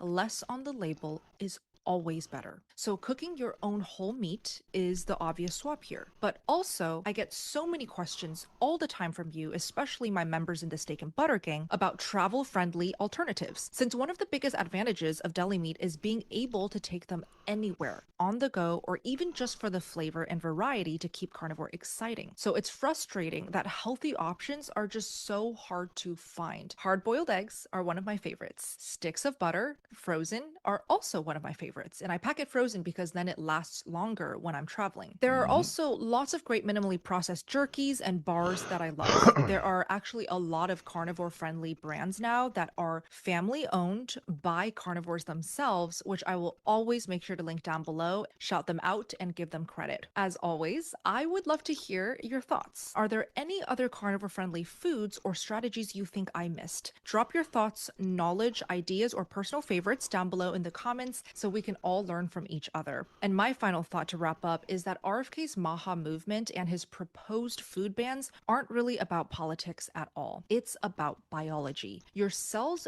do not see red or blue. I'm genuinely curious. I'm thinking about starting to cover what the HHS is doing. I'm genuinely curious if it's stuff people wants to see or not. Again, completely apolitical. No right, no left, no centrist, no bullshit. just the facts of what's going on with HA-SATs. I'm considering doing long-form videos on it, but you guys let me know what you think, if that's something you want to see or not.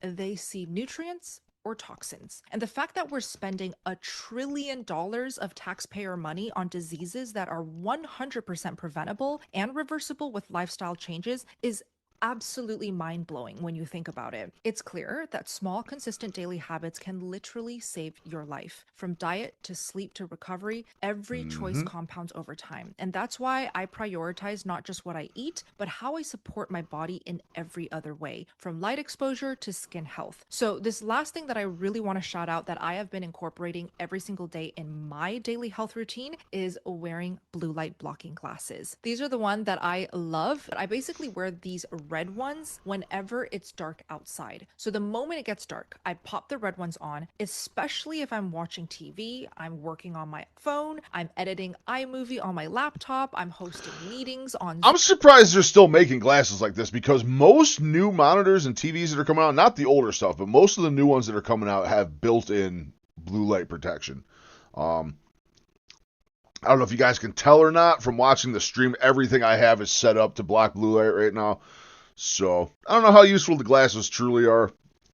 I know they're really good a few years ago, before they started incorporating it into the screens and stuff, but Zoom, we don't like blue wearing light. the red blue blockers the moment it gets dark outside. Why? Because the red color in the blue blockers block the harsh blue light from affecting our melatonin production. This is important because we want our body to naturally produce melatonin so that You guys ever take melatonin? My wife is religious with melatonin. I take it every now and then if I really have to fall asleep.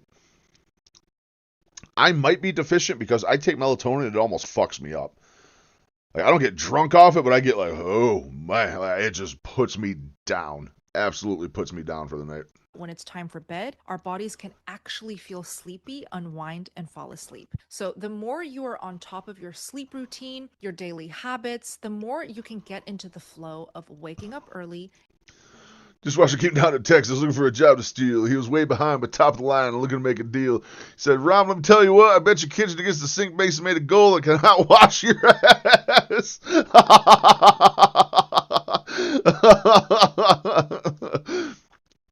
We're making a music video, I swear to God. Mall Santa's washing dishes. Oh my God. Hit the character limit.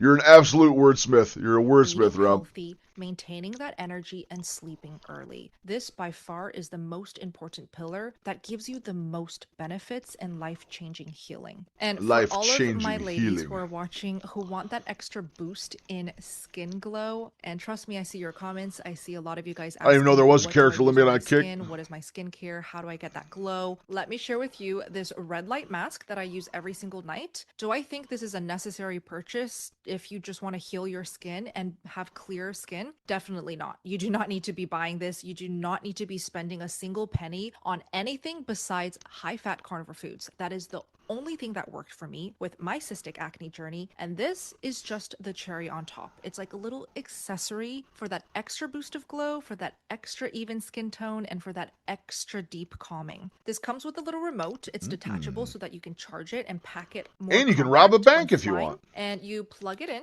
and it starts the red light mask. So you turn it on, you can see how bright red this is. You can even adjust how bright you want the redness, low, medium, high. You can also adjust if you want the red light on It or was for me, I just guess. the near infrared, which are two different lights that you can benefit from. And you I wonder can if it's for also creators adjust the too. Hold on, timing. we'll So find I do out. 30 minutes per day, but you can adjust 15, 20, 25, 30. And I do this 30 minutes every night. It's my me time. It's my unwind time and my ritual now, and I really enjoy it. The benefits that I personally see in my skin with this red light mask is just this deep calming effect. So if I'm flying a lot and I'm just constantly in dry They're sending your AC or message. Yeah, dry they won't even heaters, send mine. it dries out my skin and it irritates my skin because I still to this day have very sensitive acne prone skin. But because It I might take have. care It of might it have. inside out from my healthy diet, It's not reflecting that on the healthiest restream it's sites. ever been. But when it is a little bit I spammed irritated as and much as I dry could, from tried all to the stand, and I got traveling, all I sorts of use glitches. this and it calms it down, it rejuvenates it, and it gives me the glow back. So all of the biohacking products that I use every day, I will make sure to link down below as always with my discount code SBGAL. And with the holidays coming up, all of these biohacking things would make such beautiful and thoughtful gifts for friends, family, and coworkers. So highly recommend.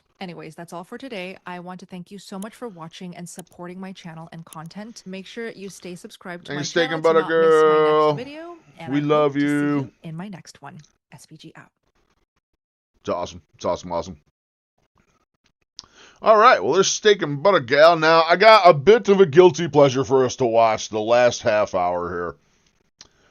We're going to watch The Most Toxic Wife Ever on My 600-Pound Life. From sleeping Guilty in pleasure separate watching. beds because they're too fat to fit in one, to one of the couple actually losing their life because Listen of to their weight, Beethoven. and the Excuse other me, you finding just tried new eating love less with shit. another My 600-Pound Life star. The story of Vianney and Alan. I is still one owe of 2 the sets of biggest reps, too. roller coasters I've ever covered on My 600-Pound Life. This episode features not one but 2 stars: 35-year-old Vianney and her partner, 51-year-old Alan. Their 16-year age gap has Best motivation to work out, after the watch show, 600 but it is Pound not as Life. controversial as their journey on the show. With their weight unknown, the couple aren't even sure how obese they actually are. She dropped out of school. Alan started hanging around with a bad crowd.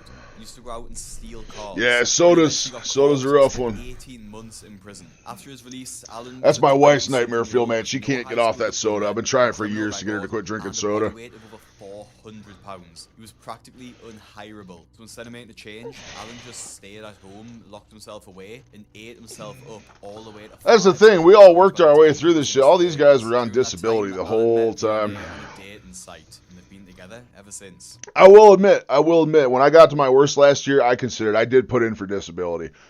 I will admit I did do that. I didn't receive it because change of office and they just don't give out disability anymore. But school had us fill out a food journal when I was a kid every morning with eggs and bacon. Every evening was cheeseburger. I hear you, brother. It seems like over the course of the relationship, Alan and Vianney have just encouraged each other in their bad habit and eaten themselves up to this super morbid obesity. They clearly just don't have the capacity to tell each other no, so have just indulged. Me and my wife have gotten through it. We did have a very toxic food relationship for a very long time. Probably around 2017, we were still dating. We lived in a very small apartment, and it was just, things were rough, monetary-wise and everything else. And it got to a point where the only happy part of the day was eating, our 4 boxes of Kraft mac and cheese every night. That was it. You start finding this weird comfort and weird happiness in food, man, and it just takes over. Just because there's a reason we'll wait until they become adults, or only reach everything and they get fat, right, boy? Yeah, see, that was the thing. For me, it wasn't like a rapid onset. This was just slowly over the course of 20 years, I just kept amassing and amassing and amassing. This wasn't an overnight deal, you know what I mean? And shit, when I graduated high school, I was probably 275 when I graduated high school. Like, I wasn't even really what you would call fat. I was portly. I was robust, rotund. You know what I mean? But it happened so slowly over the course of so many years. My body just adjusted. And it's funny because me and my dad were talking about this yesterday at Thanksgiving, because my dad just dropped 22 pounds recently, which he's a string bean. I mean, he went from, we're talking 204 down to like 182. And he lost that much. And he was saying, like, you don't realize how much weight you're carrying until you lose it. Because he literally put a 10-pound weight in either hand, and said he was walking around the house. He's like, he was running out of breath like crazy carrying 2 10-pound weights around. He's like, well, wait a minute, I just lost more than this. Like, you don't realize it till after the fact. You really don't. Or 470 had to remember. Yeah. See, I wasn't that big. I did have someone I graduated with who was that big. I didn't hit. I broke 300. See, when I got out of high school, it was alcohol. I was just booze. But it kept itself in check because I was working construction. I mean, 8 to 10 hours a day, I was out there hauling lumber around, stacking boards, nailing shit, carrying shit, just basic carpentry stuff, you know what I mean? So it always stayed in check. And I think over the course of just all the booze and everything else, I got up to 300 while I was doing construction. 350. And then Texas, me moving to Texas and moving out on my own was the absolute detriment. just going from no money to having more money than I know what to do with. I mean, making $3,000 a week in 2009, like, dude, it's like fucking 4 or 5 G's a week these days. Like, it was stupid. I had more money than I knew what to do with. I was playing stupid. I spent all of it on dumb shit. And most of it was food and alcohol and partying. That's all I fucking did. And that $350 went up to $425 in the matter of like 2 or 3 years. But I think you're right. I think what you're saying is a lot of the people on these shows and stuff, man, it's just rapid onset. These people gain this weight in a matter of like 2 or 3 years, and their bodies just cannot cope. Water heaters and fridges. If at all I wanted because they pick up lawn tractors and move, and they broke and tossed small trees over the fence without cutting them up. Yeah, see, that was it. I was always so strong. It's like, oh, yeah, he's a big boy, but he's an ox. I was the ox on the job site, you know what I mean? I'd always carry the heavy shit, like sheets of OSB. I used to be able to pick up like 2 or 3 sheets of OSB and just carry them over, but, you know, send them up to the roofers. Like, people couldn't believe it. Then we did get new people on job sites. I pick up 3 sheets of OSB at a time. They just go like, oh, my God. So I had the strength to go with it. I think that's the only reason I made it so far. If I didn't have that strength from doing that all those years, I would have been wheelchair bound a decade ago from this weight probably. As much food Sadly, the one detriment from that is my knees are eating so much food together in the name of Jeez. happiness, when really, how happy can you be living like that? Looking at red sauce like that at this point makes me sick. Like, that red sauce would give me so much indigestion, it's not even funny. Horrifying levels, man. They don't have carers and they don't have careers, and really, they've just got nothing going on in their life. But for them, you know what it was for me? Well, number one is the Lyme disease. Lyme disease is wreaking havoc. I'm like, Jesus Christ, I can't talk. We're coming up on that 4-hour mark. My brain is melting. But for me, it was number one, the Lyme disease, and then driving truck up and down that ladder on that side of that truck every day. Because I was a tanker driver, and I drove for the oil field, so it's not like long haul trucking where you get in the truck and you drive for 10 hours and stretch and go to bed and you're good. It was hauling tankers of frack water. So I was hauling fresh water into the frack sites. So it'd be drive 30 minutes, get out, load the truck up, get back in the truck, go to the site, 20 minutes, unload. So I'm in and out of the truck 30, 40 times a night, crawling up and down a ladder at 450 pounds. So the combination of that and the Lyme, man, it just shredded my shit. Just shredded it. Betty, welcome back, my friend. Welcome back. We're talking knees, and we're watching a little guilty pleasure for our last 20 minutes or so here. Some 600-pound life stuff. Food has outweighed the need for all of that. Until now, really, as Alan has become increasingly aware. This episode of 600-pound life is hitting. We hung out for a while last night. Bad. We had Thanksgiving dinner yesterday. It was the smallest thing. It was me, my mom, my dad, and my only surviving grandparent was there, and we had a perfect little dinner. We all did our round the table of what we're thankful for and stuff. Mine, of course, was being down 90 pounds, and all you guys who were supporting me and stuff. My dad ate dinner last night, and it was 3 in the afternoon. Oh, time for bed, and just goes upstairs and passes out. 10 minutes later, my grandma, who's almost 90, is, I feel tired, I'm going home. She lives a house over, she goes home. Well, I ended up sitting there just hanging out with my mom and shooting the shit and having life chat with her for like 2 or 3 hours yesterday. It was awesome, man. It's really, really good. Really, really good. Good relationship with the parents is a beautiful thing, and it took me a long time to get there. Me and my parents used to be at each other's throats for years. I fell from a shitty apartment building's 2nd floor because of bad lighting, and the railing landed dead on my right kneecap. Oh, it turns out the knees have a lot of durability issues, but the kneecap is tougher than you might imagine. Yeah, kneecaps are strong. You have that whole extra chunk of bone there to cushion your falls and stuff. It's hard for me to watch because I noticed there's certain parts that hit really close to home with what I'm going through, and a lot of it is just fucking gross. It's like to a point that I couldn't even imagine myself getting. Although I say that, I was probably if I didn't make this change now, I was probably two years removed from being away from being on. I can't talk tonight, man. Carbs and sugar yesterday. My brain rot is returning after a day of that shit. Opposite of addiction is family. Always forgive your parents. That's what I'm saying, brother. I have, man. I'm rebuilding my relationship with both of them. I spend a bunch of time with both of them during the week. Like I said, I'm lucky. I only live a few miles away from them, and I make sure at least once a week, guaranteed once a week, I get over there.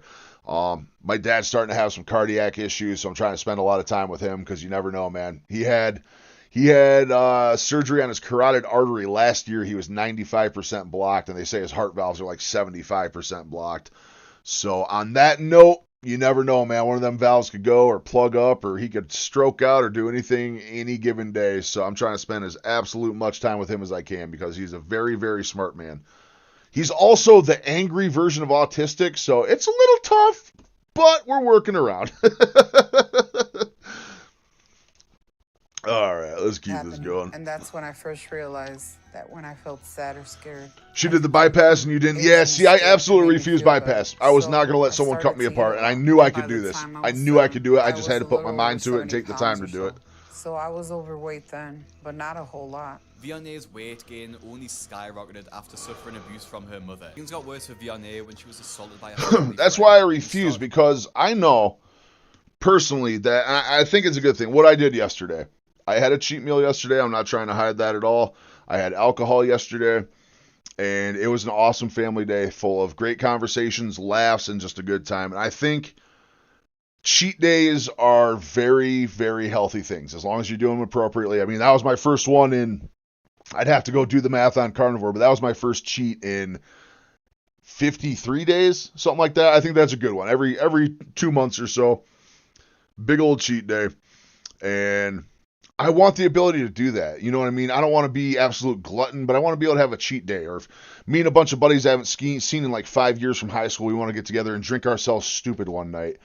Just for mental, it's good for mental health. Good for mental health. Like I said, you don't have to drink booze to do anything, but I think getting absolutely shit wrecked on booze with some real good friends 2-3 times a year is absolutely great for mental well-being. She lost so much weight that you left her. Oh my God. That's fucking crazy, Benny. It's either that. It either seems like it's an absolute fail or an absolute success. I really don't see too much in between with those gut surgeries. I really don't. But I've definitely seen some people who just kept eating right through them. They ate so much they got their stomach right back to the same size. Or they blew the gastric ring right off. Like nasty stuff. You can get some real bad side effects from them surgeries too. To turn to food even more to cope with the trauma. By the time she was just 13, she weighed over 200 pounds, which is just like Alan did at that age. Vianney gained 200 pounds over the next 2 years, getting to over 400 pounds by the time she was 15. Vianney's mother ended up passing away when Vianney was still a teenager, dying before they had a chance to really get a relationship together. The loss still haunts her to this day, and she struggled to cope with the grief. This led to Vianney to fall into the same grief eating will get you, where she would be cooped up at home. You see the prolonged caloric restriction shrinks people's organs. Yeah, I have seen stuff like that. She needs to have a stop, so they end up having to stay in a motel for the night. With Vianney needing a break after just 2 hours, the journey is going to take days. It doesn't seem sustainable, man. It really doesn't. And this is what the weight loss clinic was saying to me, because when I was failing at the weight loss clinic, because I was just eating shit. I mean, I ain't gonna bullshit you guys. I was telling the clinic I was eating clean and doing this and doing that while I was actually eating like fucking garbage. And, pardon me, I seem to have lost my entire fucking kit for doing blood sugar. Maybe the wife was using it? I don't know, but I guess I won't be getting blood sugar for you guys right now. Done. So we need. When they're supposed to be on their weight loss diet, the pair order an insane amount of food at the nearest drive-thru. Helps when I put the mic on. The family meal, the 16-piece. That's what I'm saying. You see people that do this mega restrictive diets and stuff. It seems like they always just pack it on, man. I've seen people do the surgery and do all this stuff and say, I'm doing fantastic. And I'll see them after a year and go, oh my God, you're skinny and you look great and you're smiling and happy. And then I see them 2 years later and they weigh more than they weighed when they initially did the surgeries and shit. It's mind-blowing. Yeah. Oh, yeah, dude. Yeah, I saw a bit of this one earlier. I decided I wanted to finish watching it with you guys. But yeah, dude, she's got the full-on vape ski sitting there. She's got, like, the smoke cannon vape, too. I used to have one of those things, like, 8 or 9 years ago. And I've never felt worse in my life than when I was vaping on one of them fucking things. I felt worse on the vape than I did on cigarettes back when I used to smoke. Fucking crazy. Absolutely crazy. Fun side note, since we're not going to have time before stream's over to finish this whole thing, she don't make it. You ask how she's alive? Well, at the end of this episode, she will not be, is the wild part. Alright, so we're going to get a blood sugar quick to finish off my tracking for the day. Sadly, I forgot to get my blood pressure before the wife left for work, so I'm going to have to wait till the morning for that because I'm getting better at stuff. I cannot actually do my own blood pressure, though. I am not that talented. Also, I feel like if you're trying to do your own blood pressure, then you're literally just going to get a dog shit reading anyway, so. Alright. Make sure we are bleeding enough. This is after 400 grams of beef. Oh, I'm a little higher than normal. A little higher than normal. Not bad, though. We're taking 92 all day. We'll take a 92 all day. I will absolutely take 92. I know how bad I felt every day eating like I did. I don't know how they get to this and aren't deterred by the pain and suffering. Yeah, no, it's fucking crazy. I don't understand it either. I truly don't understand it. You get to the point you're passing so much stuff by in life, man. I don't understand. I truly don't. Truly do not. But again, different strokes for different folks, I suppose. Blood sugar, we were 92 milligrams per deciliter. And pain is primarily focused in my knees. My shoulders are a bit sore as well. Inflammation. It's almost like I ate sugar and carbs yesterday. My goodness. Oh my goodness. Some people just do. They can't learn. They can't learn. They won't learn. They don't know. They don't know, and they end up paying the ultimate price for it. Give me 4 fish and the rest chicken. Wife never changed her diet and now has to have an esophageal hernia surgery again. Yeah, and see, it doesn't surprise you, man. It's those surgeries, man. If you keep trying to eat like you were eating before, yeah, you're going to lose weight because you're just restricted. But you keep trying to eat like you're eating, you're going to end up having so many more health problems than you even started with. It's just, I had to tell my doctor that. She's like, well, my own weight loss doctor, when I was failing the program initially, just said, well, look, we're going to have to do the surgery. I said, no fucking way. Ain't no one cutting me apart for that shit. Either I solve this shit or I die fucking trying, because ain't nobody putting me under a knife for this shit. Ain't gonna happen. And at this point, I have to get to Houston no matter what it takes. I think that's why I watch this show a little bit. Now, I never used to watch it, but now it's like sitting in a room like that and just knowing that that's the only enjoyment they're getting in life. And I've been there. I've literally been there where that bite of food was all that fucking mattered to me. I think it keeps me in check, seeing it and going, damn, I actually fucking lived like that. And it just motivates me to get better and better and better and better and better. Next day, Vianney knows that she has to sit in the car for at least 6 to 7 hours to make some good progress to get to Houston. But after only another short distance, she's already in a lot of pain. I'm really exhausted. That's it, Benny. That's it. No matter what you do, they can cut half your gut out. They can put a gastric ring on you. They can pump you full of GLP-1s. They can give you a life coach. They can give you a personal trainer. They can give you they can facilitate everything you need to do it. But if you're not going to put the work in, there's no flipping a switch. There's no flipping a switch. And everything's my fault. What's the one you're looking at, Rom?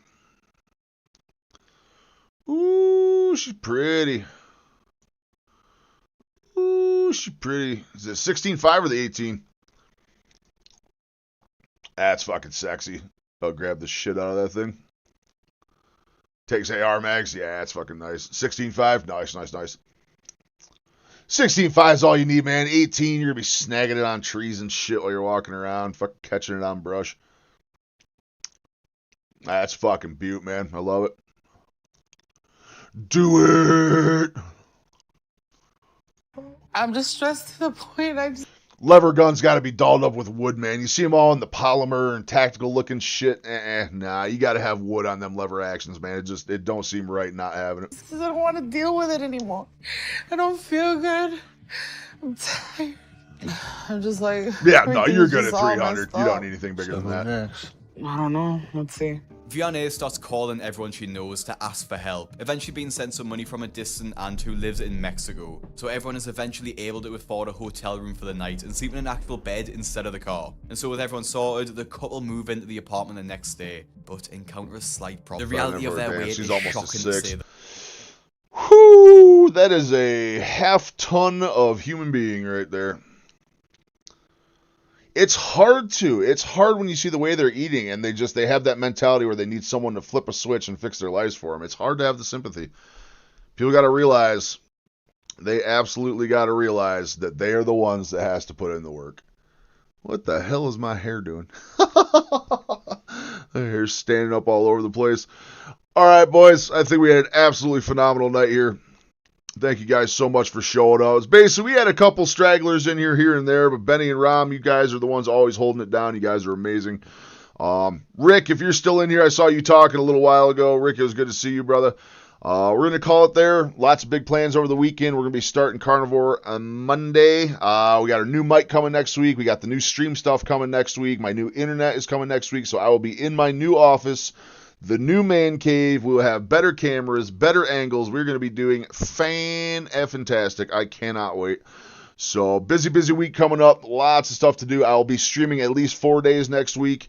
I will let you guys know on Sunday. I'll put out whatever the schedule's going to be. I'm thinking right now off the top of my head, we'll probably be Monday, Tuesday, Thursday, Friday is probably what I'm looking at right now. I'll take a Wednesday break. But you guys have a phenomenal night. Thank you so much for hanging out. I hope you guys had a phenomenal Thanksgiving. Sounds like you guys did. Love y'all, and I will see you soon.